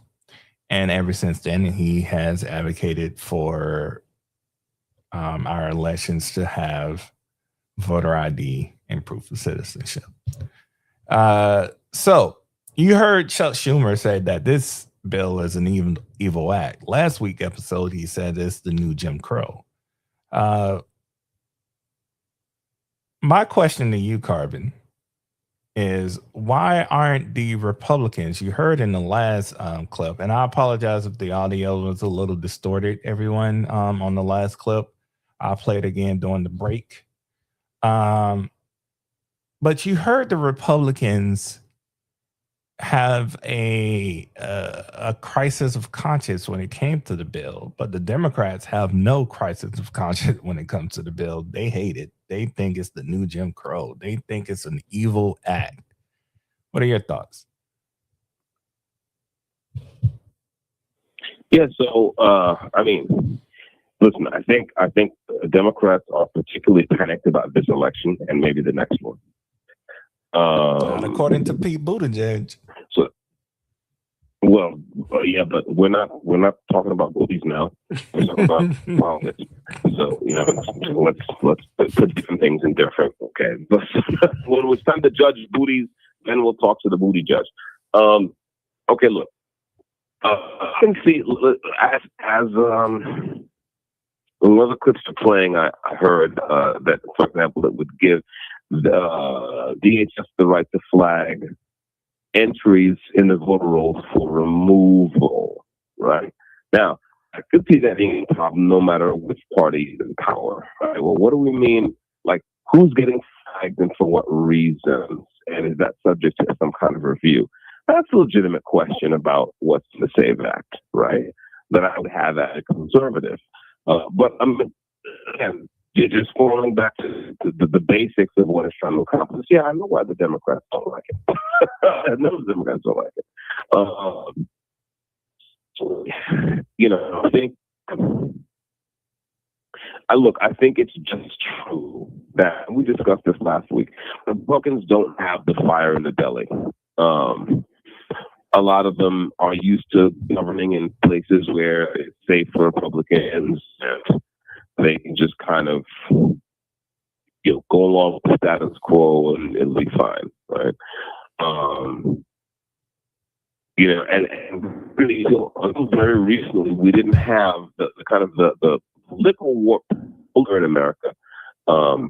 Hasn't been this hot for decades, right? It's definitely, we've definitely had our hot moments, right? We're kind of a politically rambunctious country, but you think about, the fact of social media itself, the fact that socialists are coming out and be like socialists and I want to run for office, and in some cases they're winning, so we have a lot of conservatives in office who are just, not used to this operational tempo.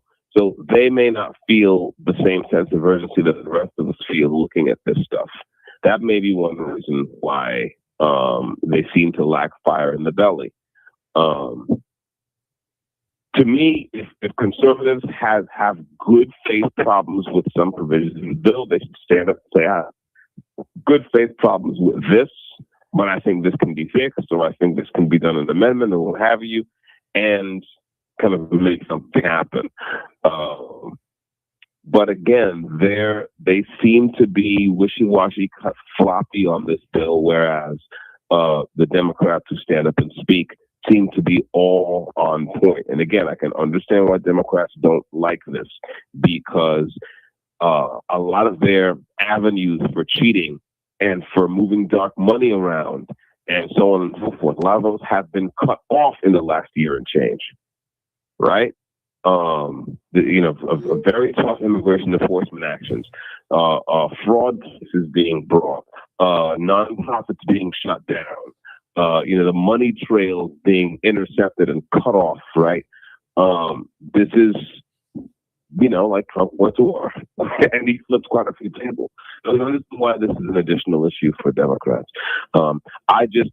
My only worry is that I don't want to be a rush to pass something that contains provisions that can be used against conservatives if and when Democrats ever get back into power. That's the problem. Yeah. But again, I think here again, the conservatives are falling short, because what they're supposed to do is actually, try to surface as much of the debate as possible and really talk to people about what this involves and talk about the common sense provisions, talk about what might be a problem, instead of just letting Democrats set the agenda, right, and set the tone and set the terms of the debate. That's what's happening now. You see what I'm saying? They're allowing Democrats to set all the terms of debate, and they're just playing defense. They're saying, well, we just want to safeguard elections. Well, that's not good enough. You have 1 minute left. To actually take the fight to the enemy. And I don't see them doing that. And that's the problem. Speaking of an evil act. Yeah, let me jump off and I'll catch you on the other side. All right. While we wait for Carbon to call us back, I'm gonna replay that. The caller has hung up. I'm gonna replay that clip that the audio was muted on. Anytime you promise something you can't possibly deliver, you gotta have to be held accountable, to be honest with you. There was no path for the SAVE Act in its current form. I support voter ID. I've got voter ID bills with my signature on it as Speaker of the House. It was a priority for me. But this bill is not ready for prime time. It doesn't address absentee ballot voting in a way that many Republican states would like for it to. I'm telling you, the SAVE Act is not going to pass currently. They have to change the rules of the Senate for that to happen. There's nothing in there that's going to help get the Save America Act passed, right? I mean, we're busting our butt to do what the public wants us to do. We've got to secure our elections. We need to secure a border. We need to get criminals out of our country. We got to secure our elections. We got to do all those things together. I'm open to every means available to us to make sure that our elections are secure. And so if that takes the shape of reconciliation, that's an option. But I think we need to spend the requisite time on it to get it done. This has gone on between the SAVE Act and the shutdown at DHS. We're going into well over a month, and we're stuck. I mean, we're talking over each other. It looks like a circus without a tent.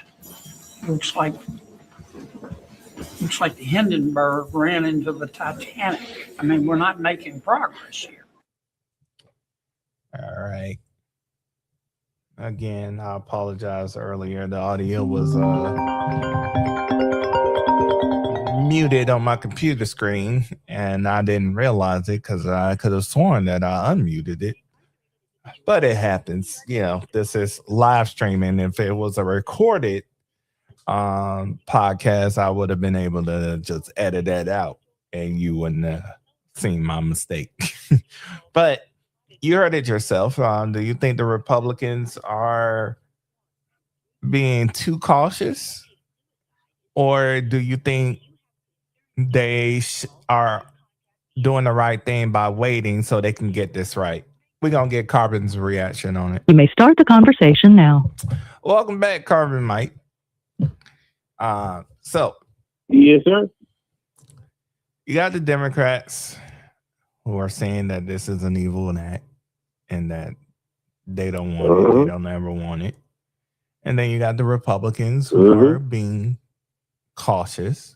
And how you broke it down, you're exactly right. You don't want to just pass anything. And you don't want to pass something that can be held up in court,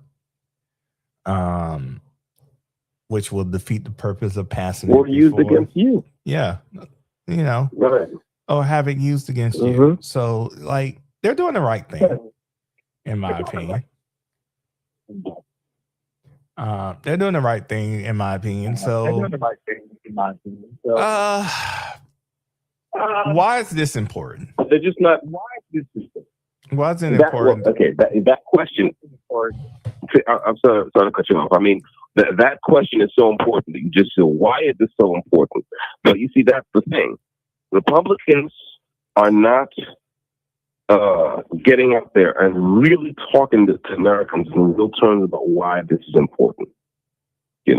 Maybe because they're afraid to start leveling attacks, right? They're afraid to start going after Democrats.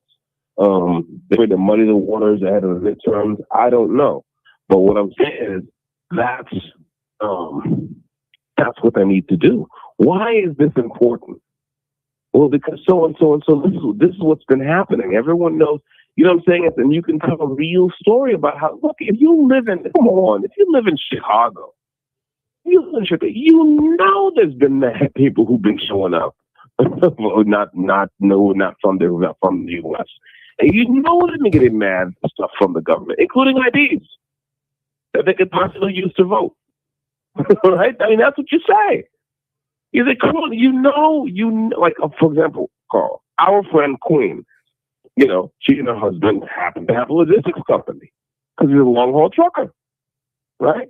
She talked to me about long-haul truckers getting beat down on pricing by this huge influx of people, right, who are coming from other countries and just getting CDLs like it's nothing here in the U.S. Okay, so if Queen knows that, and other people in America know that, and as Republicans talk about that, you can be like, look, come on. You got friends who've been beat down on pricing by this and that. What? Come to this country and getting commercial driver's licenses in huge numbers. They were down on California the other day. We had to run down on New York, run down. You talk about this to the American people. You say it. And you say, so of course, Chuck Schumer is telling you that it used to be that a driver's license was enough. Well, that was when we could be reasonably certain that all these states had sense and were just giving out driver's licenses to people who had no right to vote or no right to be here in the first place. That's no longer true. So we need additional safeguards. Like, that's the thing. If you really believe that, then you have to actually make that case. And Democrats, whether they really believe what they're saying or not, the fact is Democrats are making the case. And I really wish Republicans would kind of step up and speak up and really start to engage with the issue. But this is how they always do. They kind of just, put these two. Remember the two clips you played for me last week? One was like Chuck Schumer, and he was all on fire. And then you played John.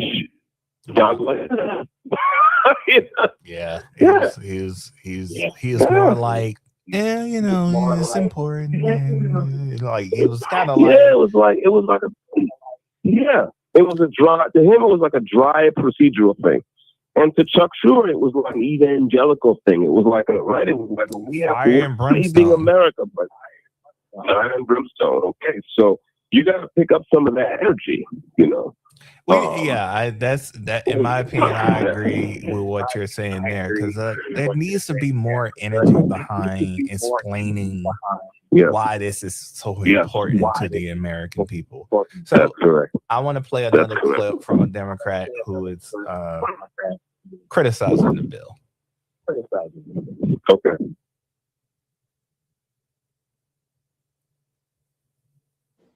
Voting rights are sacred, and yet my family had to fight tooth and nail just to be able to exercise that right. My great-grandfather had to take a literacy test and find 3 white men to vouch for his character just to be able to register to vote.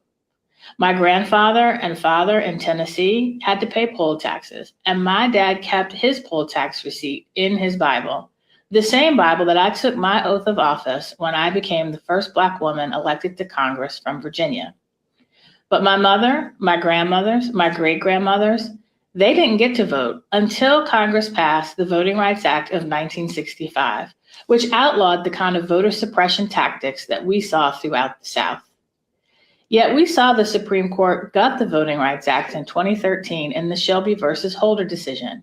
Yet congressional Republicans want to go even further with the SAVE Act, which would require everyone to prove their citizenship before they could register to vote. And that is a modern day poll tax, because every form of ID you could use to prove your citizenship costs money. It doesn't matter how much. Poll taxes were outlawed by the 24th Amendment, but Republicans want to push this bill forward anyway. They want to make it even harder to exercise your sacred right to vote. So that was Congresswoman, I should say, Jacqueline McKellen, talking about the Voter Act, not Voter Act, SAVE Act is a modern day, is a modern day poll tax, and that Republicans are engaging in voting suppression. Now, there needs to be something said here. It is not a poll tax, because a poll tax requires different requirements that are completely unreasonable and unrelated to voting. Like, for instance, I thought a poll tax was just some money amount of money you have to pay. Well, it's also it's, okay, if you want to vote, just pay. Go ahead. I'm sorry. I mean, it was a literacy test or something separate. Right? In other words, they had a bunch of barriers to voting back in the Democrat Jim Crow days, right?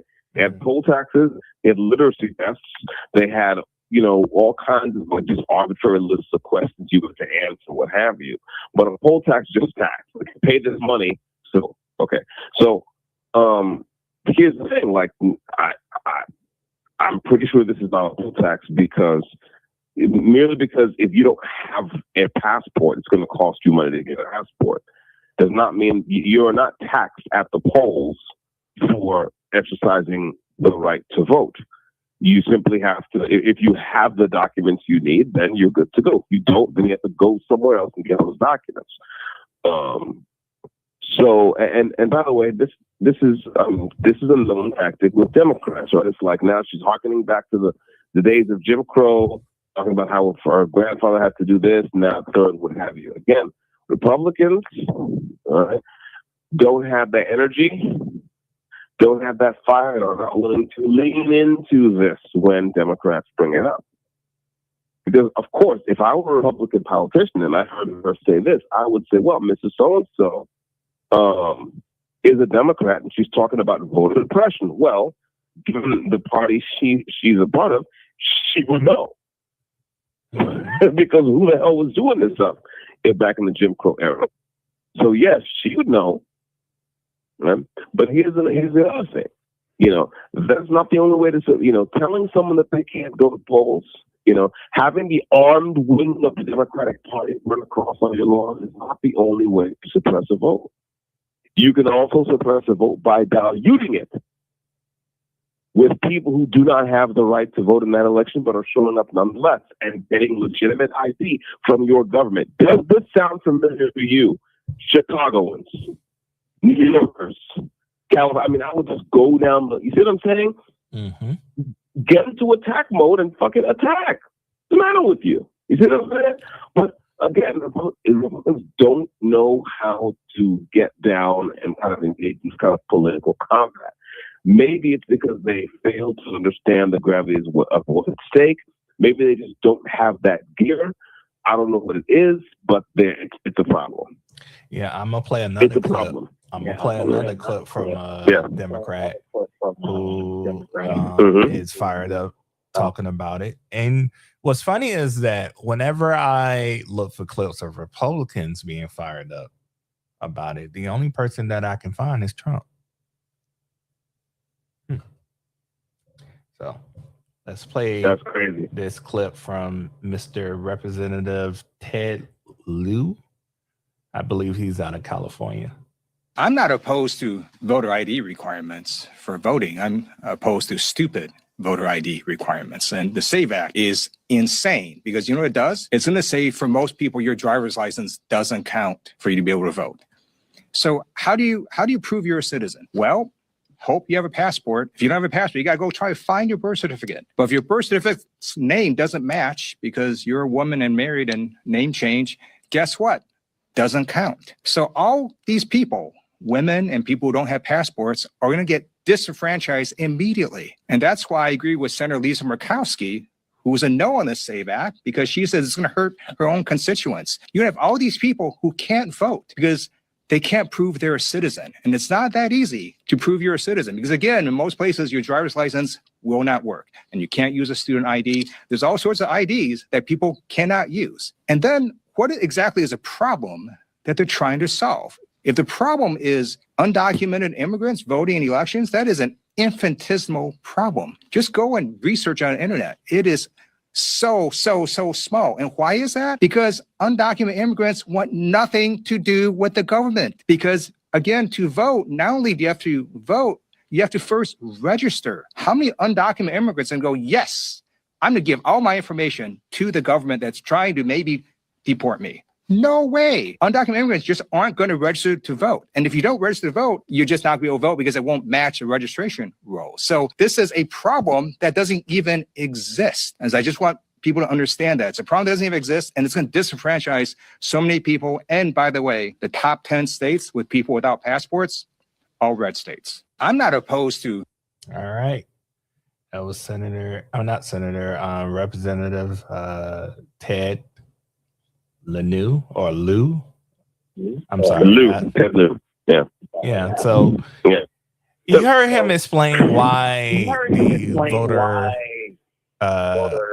I'm getting a little bit of echo there. Hang on. All right. Yeah, that's better. You just heard Ted explain why the SAVE Act is insane. Again, he failed to admit that when it comes to registration, what the SAVE Act says during registration, all you have to do is show proof of citizenship. He kept harping on passports and ID. That doesn't count. What does count is your birth certificate. Even when it comes to married women, your birth certificate has your maiden name. So that shouldn't be an issue. But what do you think, Carmen?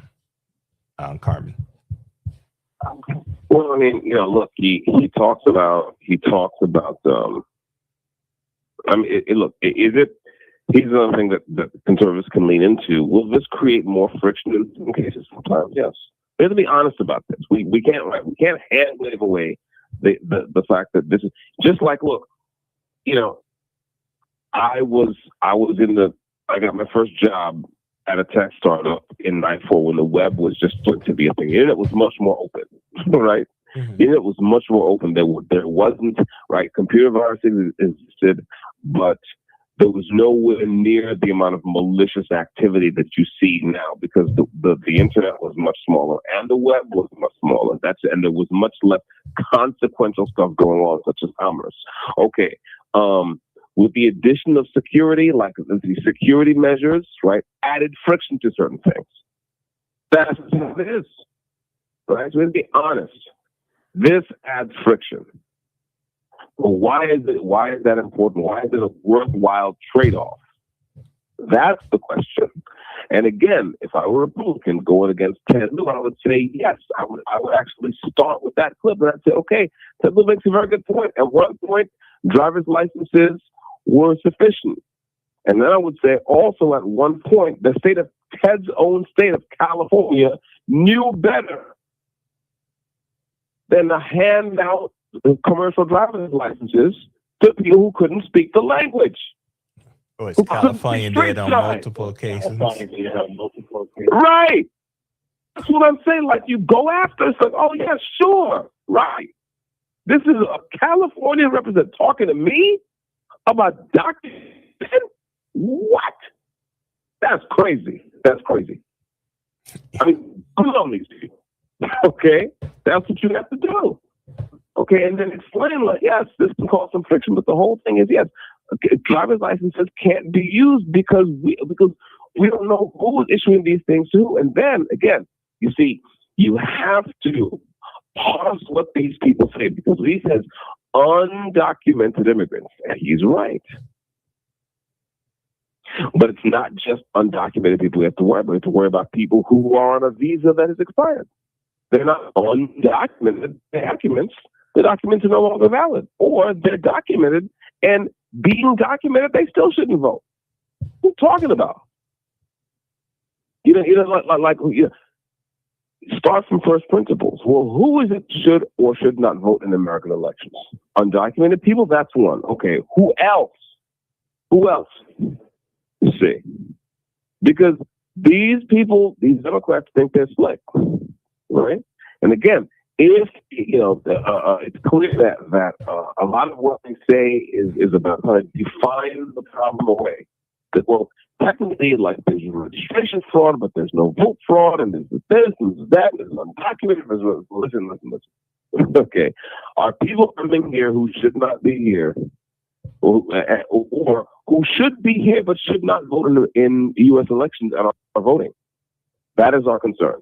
I don't care what words you make up to talk about it. That is the problem, right? So, yeah, that's you really have to come out strong against these people because again, they're coming out strong.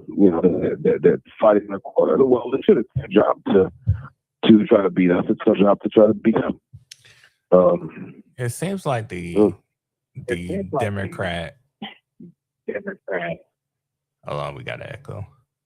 All right. It seems like the Democrat message here is that the SAVE Act is voter suppression. The SAVE Act is the poll tax of the Jim Crow era. The SAVE Act is designed to keep women and minorities and the elderly from voting. They're painting the Republican as only wanting white men to be able to vote. I'm going to play a clip from Senator Warnock of Georgia. It's saying exactly that. I really wish things were as simple as my Republican friends would have us to believe. They want us to believe that this is simply a basic voter ID bill. Let me say the same thing I said several days ago.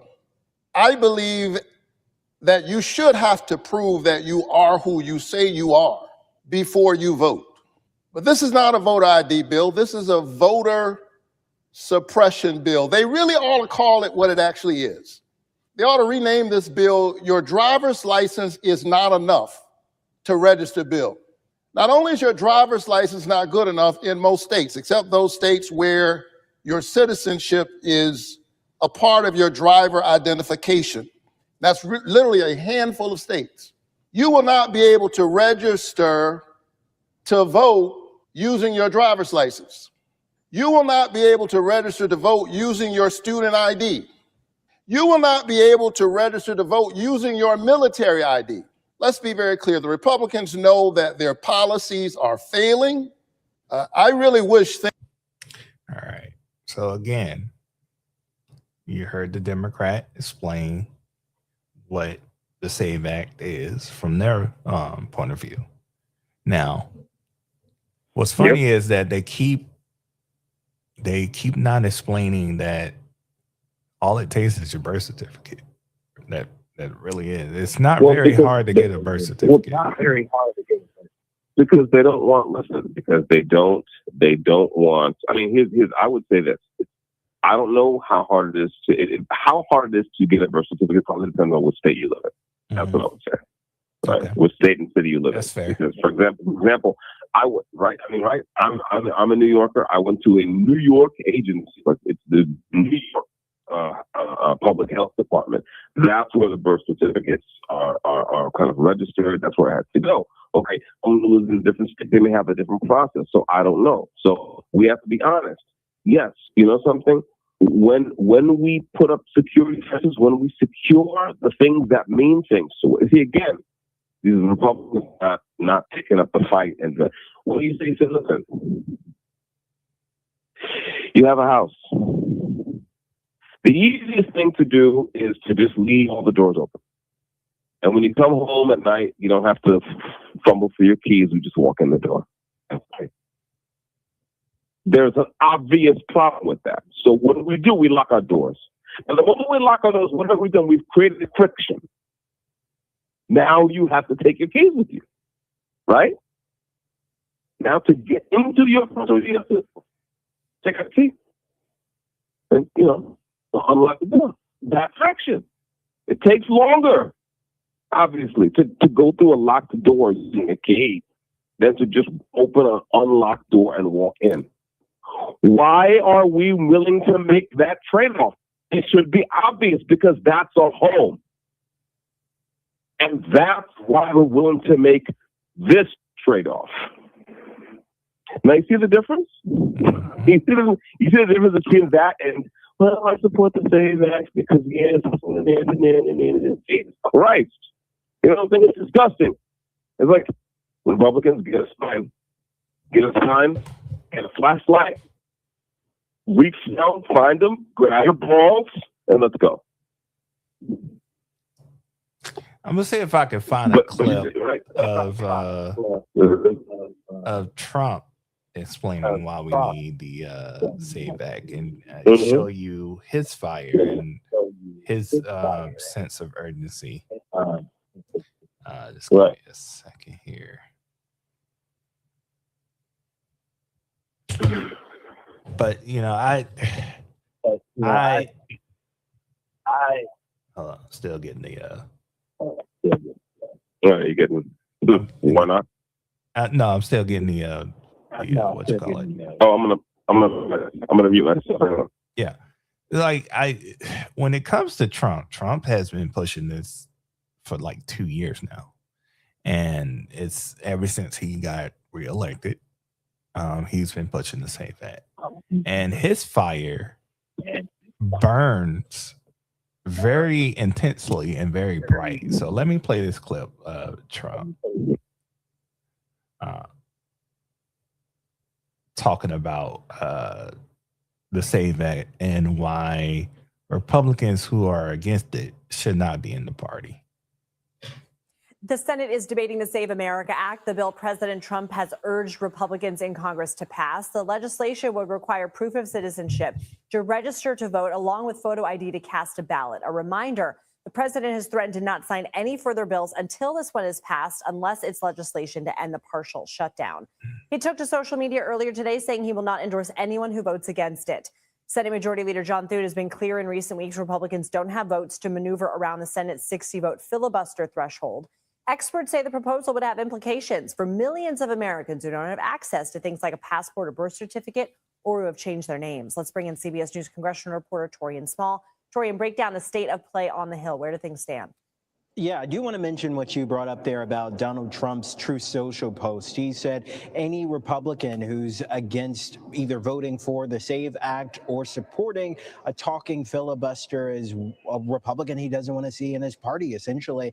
And that's something that we heard echoed by Senator Mike Lee. He's been pushing for the removal of the traditional filibuster for the talking filibuster that would require the opposition or minority to be on the floor at all times in order to stall legislation. Specifically, this one. Leader John Thune had a response to that today during a press conference he held earlier in the day, and he told reporters the reason why he's against that is because the filibuster, in his mind, historically has protected Republican and conservative priorities more so than it has Democrats. So he's not willing to adjust in order to appease the president in this moment. The strategy that he's taking, however, is what he's doing now. This extended debate on the Senate floor that in his mind would see full and robust discussion around the need for voter ID laws and put Democrats on the record where they stand on these national voter ID laws. But without removing the filibuster, it's unlikely it'll get anywhere. What we saw happen earlier today was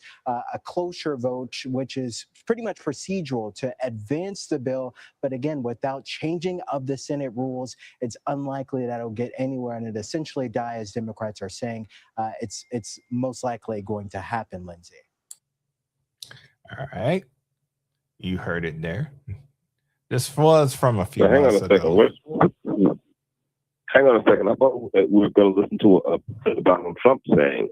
It was just a tweet. Well, the clips made it seem like he was the one that was talking. Okay. I mean, so here's one thing. I think I just found out just now when you played this clip that there's an option, there's an alternative to just getting rid of the filibuster, which is insisting on a talking filibuster. Mm-hmm. That's and I think that's a perfectly good modification, right? And I didn't know this, but now I understand what this is like. In the regular filibuster, the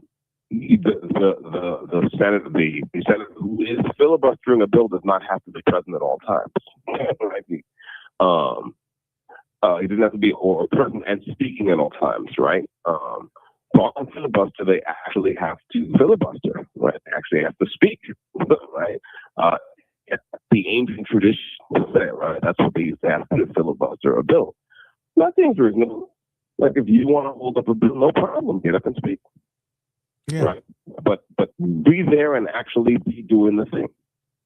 Put yourself on the line if you oppose that bill, and that way the rights of the minority are still protected. Right? We're not getting rid of the filibuster. We're just taking it back to what it used to be. And so I'm not sure why John Thune would oppose that. He said that it protects Republicans more than it protects. Yes, well, that's what I mean. Which I don't understand. I don't understand. Oh, I'm sorry.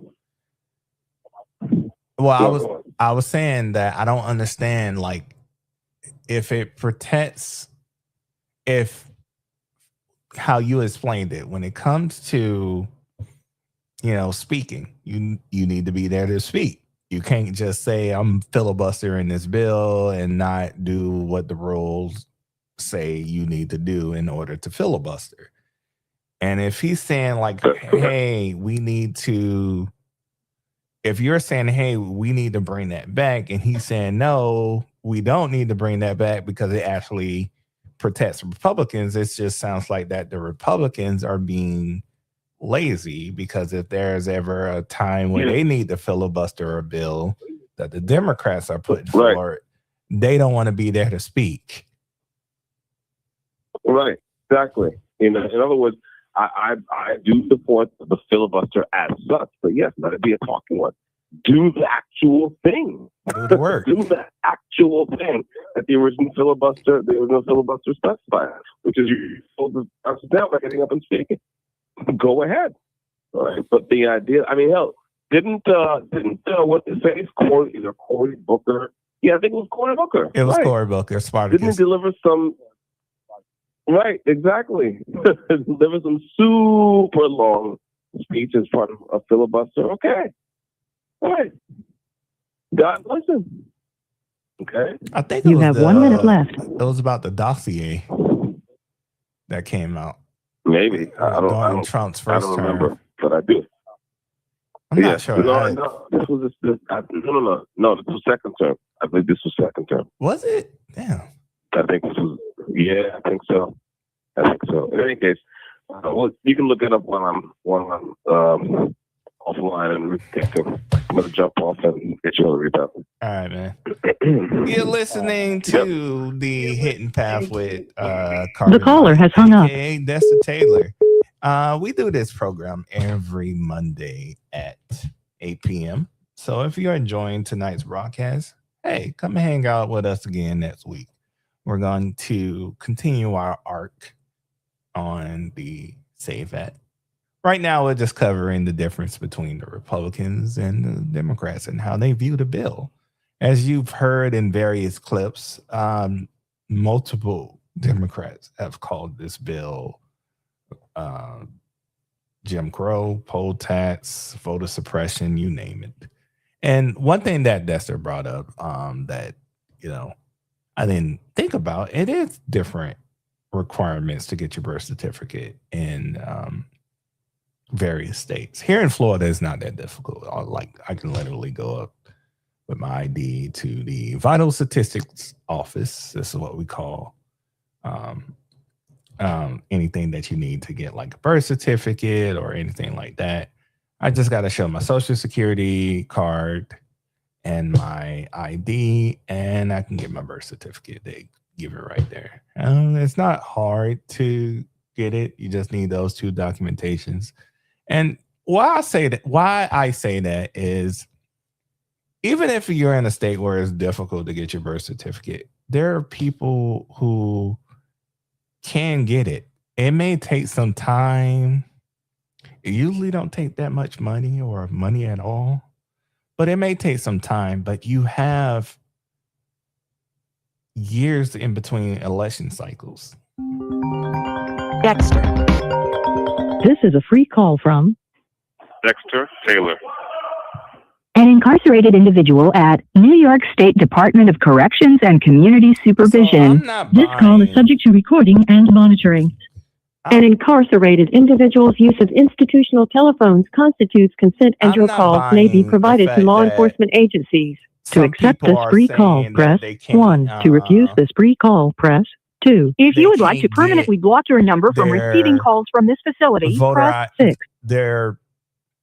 Sorry about that, everybody. I'm a little distracted here. To accept this free call, press. This phone call. Preventing suicide is important. If you have concerns during this call, please contact the individual's facility to communicate with them. Thank you for using Securus. You may start the conversation now. I'm not buying that. All right, welcome back, Carbon Mike. Back on the mic with us. Anyways, we're still talking of voter ID law, or the Save America Act, as it's illustrated in the bill. That's the title of the bill, actually. We're still talking the difference between how the Republicans and the Democrats are approaching this this bill. Your opinion of why are the Republicans not fighting fire with fire with the Democrats on telling you already explained why this bill is important, but why is the Republicans not really doing a better job of communicating to the American people why this bill is important? I think they've just the generation of Republicans we have now, or generations, because there are different age groups in the legislature, in our national legislature, are just not used to fighting that hard on contested ground, right? In other words, the flip side of having what is called a highly polarized electorate, right, is there's not a lot of churn, right? People will settle to there's movement back and forth kind of at the margins, right? But there's not a lot of churn. You know what I'm saying? No one party is going in and taking a huge amount of territory and getting pushed back and what have you. It's just, right? It's almost status, but it's kind of a rowdy status. Okay. So I think it possibly, like, if you've never had to really fight, you know, it's okay, like take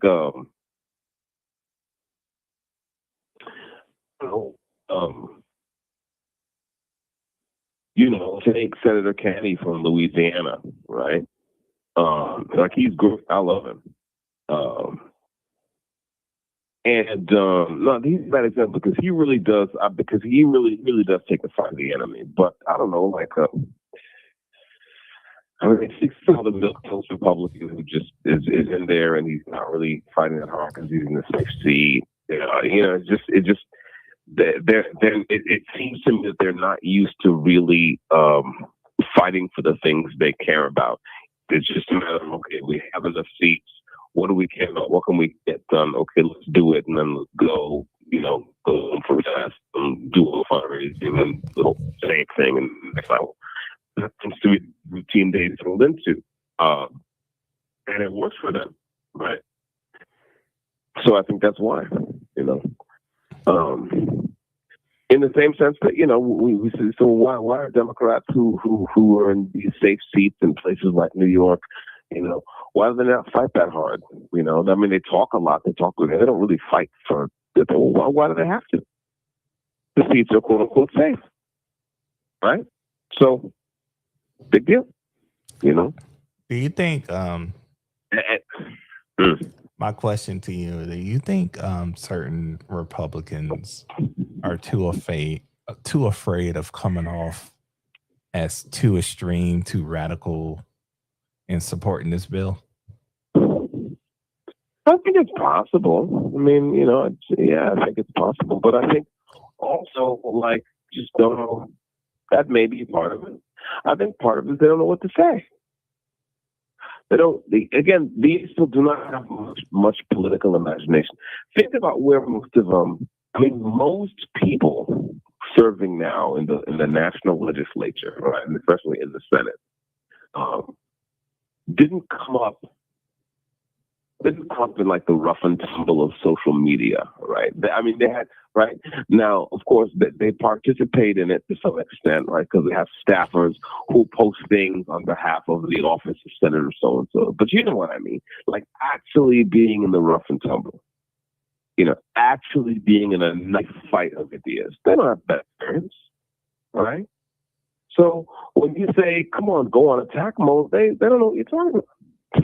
It's just like, wow. Well, see, and they haven't exercised that muscle. They haven't exercised that muscle of political combat, where you can come on strong for your idea without sounding radical. Well, see, where you can make an attack. Go on. I only want to push back on that just a tad bit, because we saw during the 2020, after the 2020 election, after Trump was defeated by Joe Biden, you saw a lot of Republicans go on the attack saying that this was fraud and that it was a travesty, and that they went along with the plan, not the plan, but they went along with what Trump was advocating for, and that this election was stolen. And a lot of them was aggressive on it, and I've seen them be aggressive on bills that they care about. How many? Well, I don't have an exact number, but a lot of prominent Republicans was doing the media rounds when it came to it.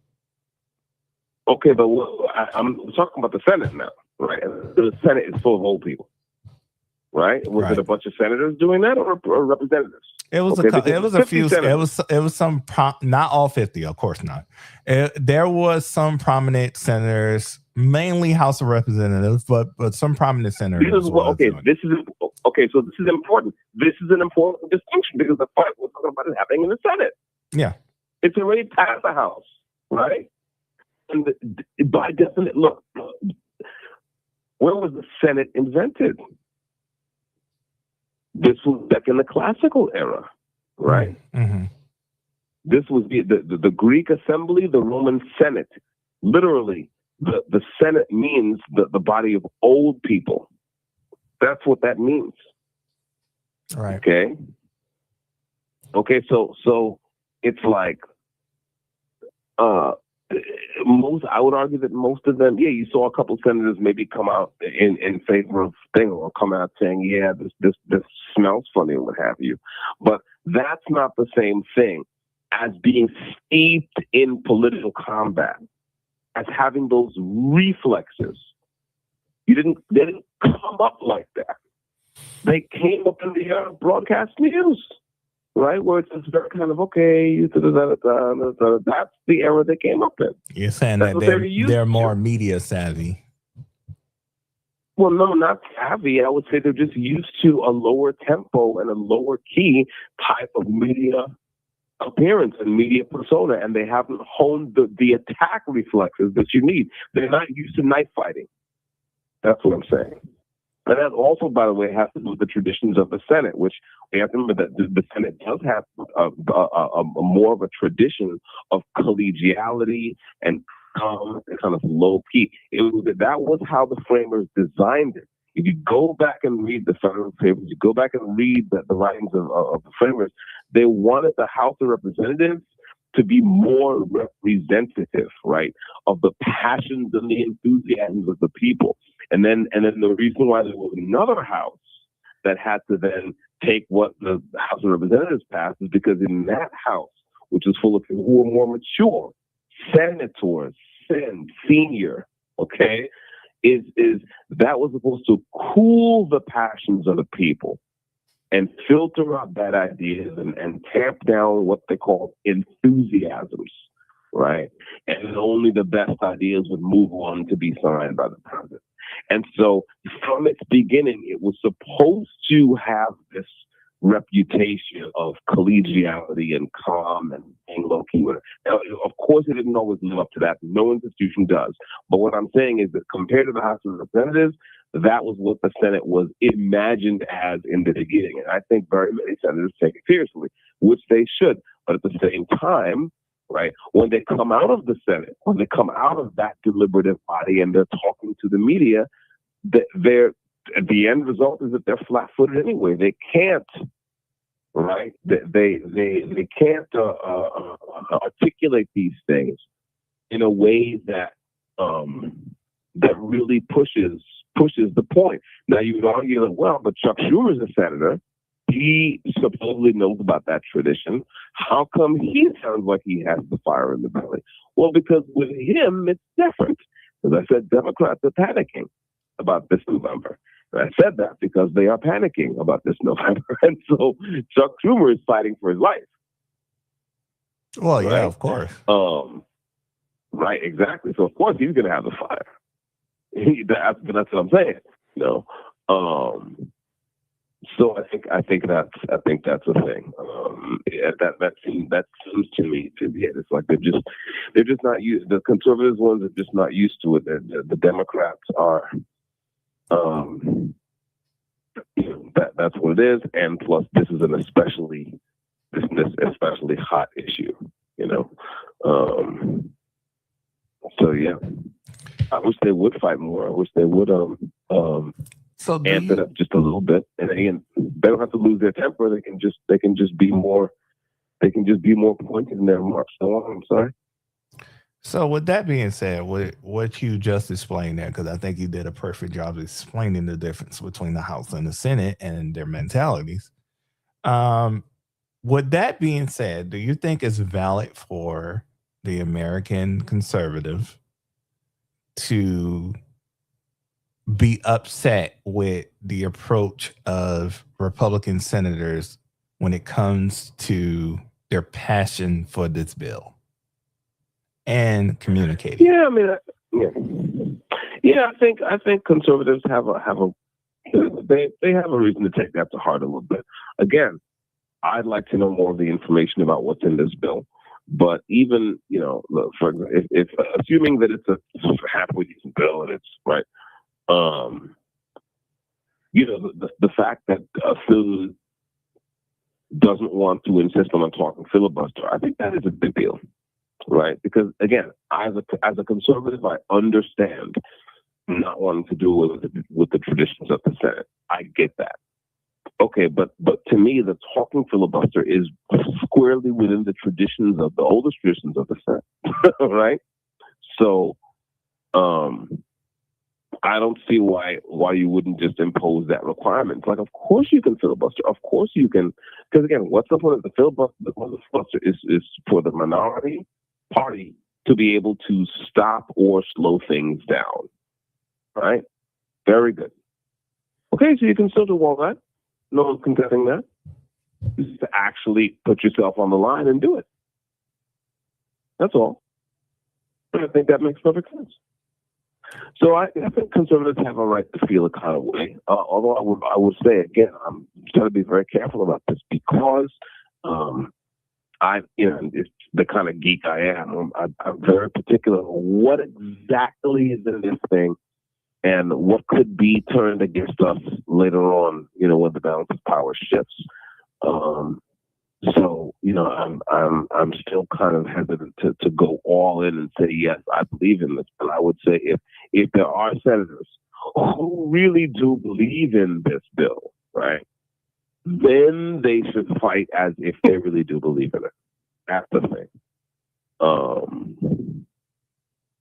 But again, I think part of it has to do with the culture of the Senate. Part of it has to do with the lack of political imagination, which is endemic in the Republican Party. And yeah, that's where we are. Why do you think the Republican Party lacks that imagination? Because again, they have been content to just fight at the margins, right? To occupy their squares, and for Democrats to occupy their squares, and occasionally have skirmishes at the margins.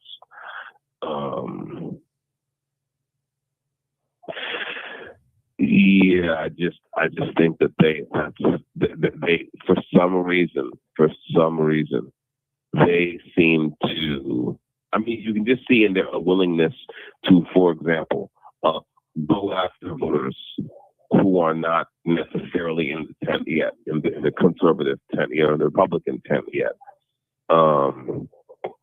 It took someone who really isn't even a programmatic conservative like Trump to show them how to go about getting those voters, you know what I'm saying, and activating them. Yeah, they're just not there somehow. And yeah, it's probably just habit. Again, in a polarized electorate where people have their kind of habitual voters, and also maybe you get this. Maybe this is also what you get. And I'm just theorizing now. Maybe it's also what you get when essentially two parties have locked up the national system. Right? Because remember, a third party has to jump through very demanding hoops to get on the ballot in all 50 states. Right? So at the end of the day, you're only fighting against Democrats if you're a Republican. Right? That's the only party you have to worry about. And you see how Democrats are reacting. Now the DSA is trying to kind of jack their way into that system by surfing on the Democratic Party. Democrats are not really liking that. Same thing. They're used to this two-party lockup, and they don't like a disruption in that. So I think that's part of it. And again, the reason why Trump is so different is because he's so different. He's, yes, he's a Republican on paper, but what he is a disruptor, And for people who really are in office because they want to get things done, for conservatives who are in office because they want to get things done, that's exciting.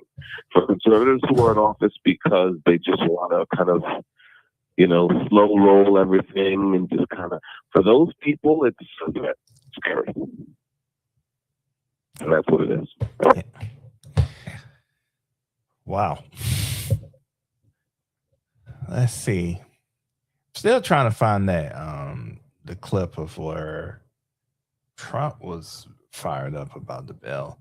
I did see I did see a clip where, let's see if this is it.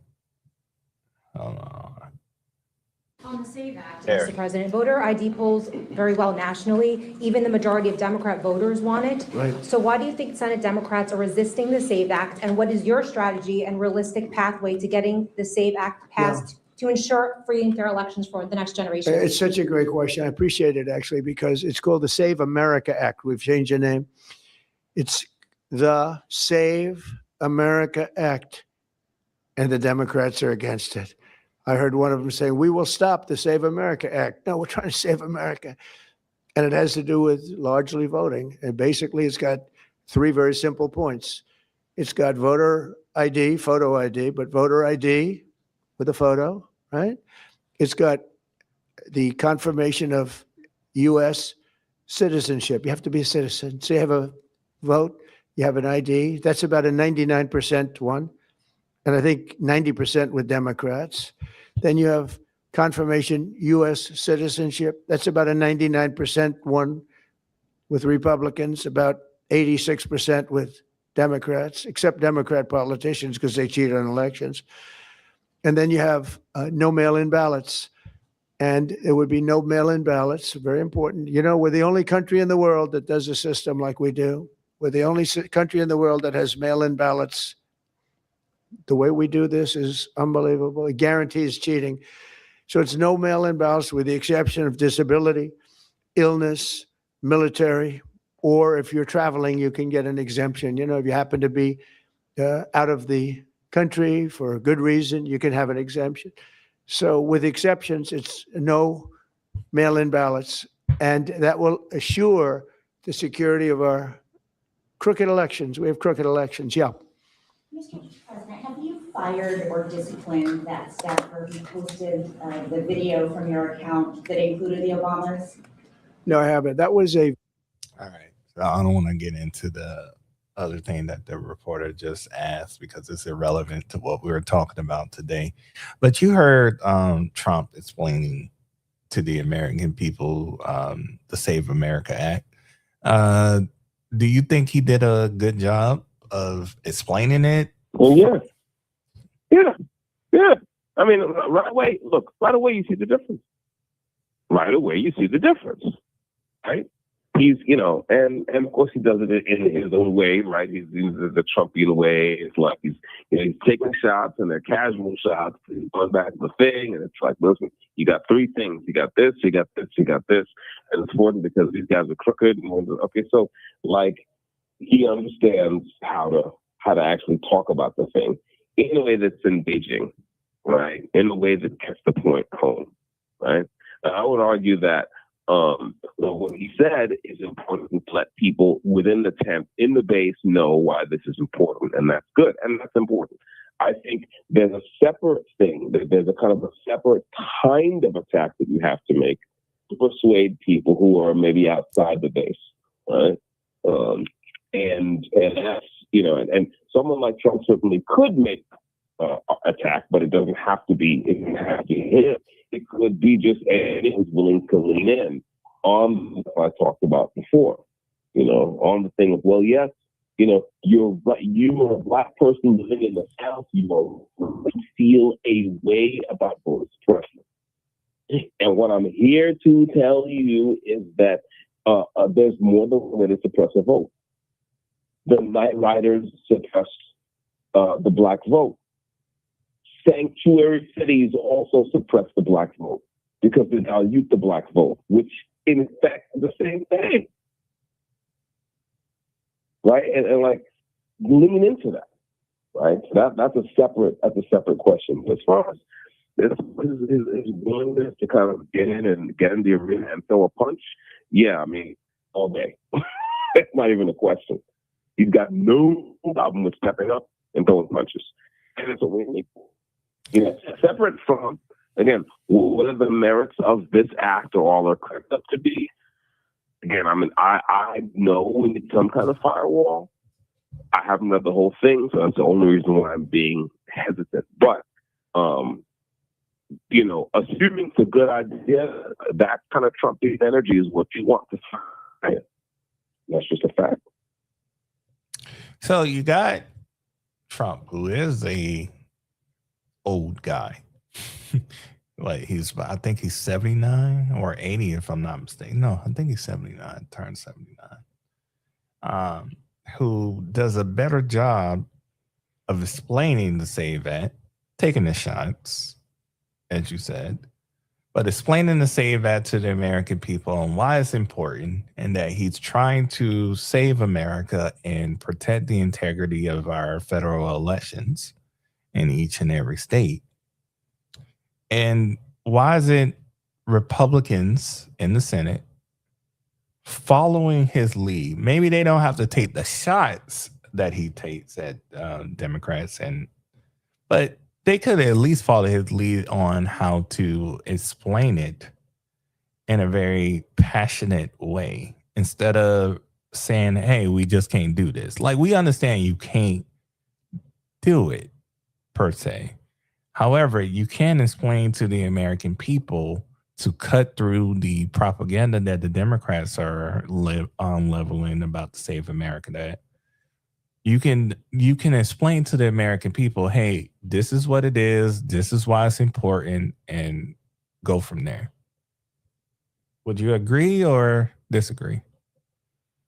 Well, yeah. I mean, you're saying that yes, other Republicans could, it would be nice if they would step up and take shots. Again, point of what I say, it's interesting what I said before. It's interesting to point out that Donald Trump did not spend his whole life in politics. Mm-hmm. He's a newcomer. Yeah, he is. Right. There you go. You see. And what's more, now, and I'll say this, I'm not one of those, I don't believe in this idea that just because you've done business, you're good as a politician. I think that's a mistake. But, what is interesting is that in the kind of business that Trump was doing, right, to be effective in it, you have to be able to kind of boil complex things down to a few simple points so that your proxies can go out there and get the job done, right? I mean, he was in the real estate business. What does that mean? That means you've basically got a telephone and a fleet of lawyers. That's the real estate business, right? Like, if you're a real estate guy at that level, you have your assets are a telephone and a fleet of lawyers. And what do you have to do, right? You're not sitting there poring over every centimeter of the contract, but you're talking to your lawyers. Okay, listen, I'm going to do this thing, and you've got 3 or 4 or 5 big points here. I want to make sure we because okay, you have to get it done, right? So that, I would think, I'm just guessing, I'm just theorizing based on what I know of the man's history, is like that kind of thing is probably good practice for the type of communication that you just saw in that clip, right? Okay, that's it. We got to get it done, right? That's even a very different thing. I mean, I don't know. I don't think he's ever passed the ball. He's trained as an attorney. A lot of our lawmakers are trained as attorneys. A lot of them. And so that's kind of different, because it's like, in your summation, you want to make some succinct points, but a lot of the litigators, that's if they're even courtroom litigators in the first place. Because just because you're a lawyer doesn't mean you're actually fighting things. But fighting things out in court is not exciting at all. It's just not. It's just, well, except with your line, in which case it's very exciting. Ask me how I know. But look, I mean, court cases are not like, you know what I'm saying? It's like there's no I mean, there's none of that. There's like and that's how they sound. That's how they sound. That's what I think his background, the kinds of things he had to delegate things to people and to make sure that they got the big picture, right? That practice for kind of a big picture situation when, someone holds the mic up and you've got 45 seconds or 60 seconds. And what's the big picture? What are the big points? America's great. Okay, let's go. Right? And the kind of the lawyerly kind of thing is very different. Now you would say, well, but there are many Democratic politicians who are lawyers as well. This is true. The difference is that at least they're actually worried. They're actually in a panic. So of course they're going to have more energy, especially around this issue, because they're panicking. You don't hear this kind of energy. By the way, you don't have this kind of energy from most Democrats when it comes to ordinary kind of issues for American people. They got mad energy about this because, they're worried, and well, they should be. So, well, yeah, I mean, their jobs are on the line. A lot of these Democrats are in very vulnerable positions because they're in states that they could very well lose, or in states that they want to be competitive in.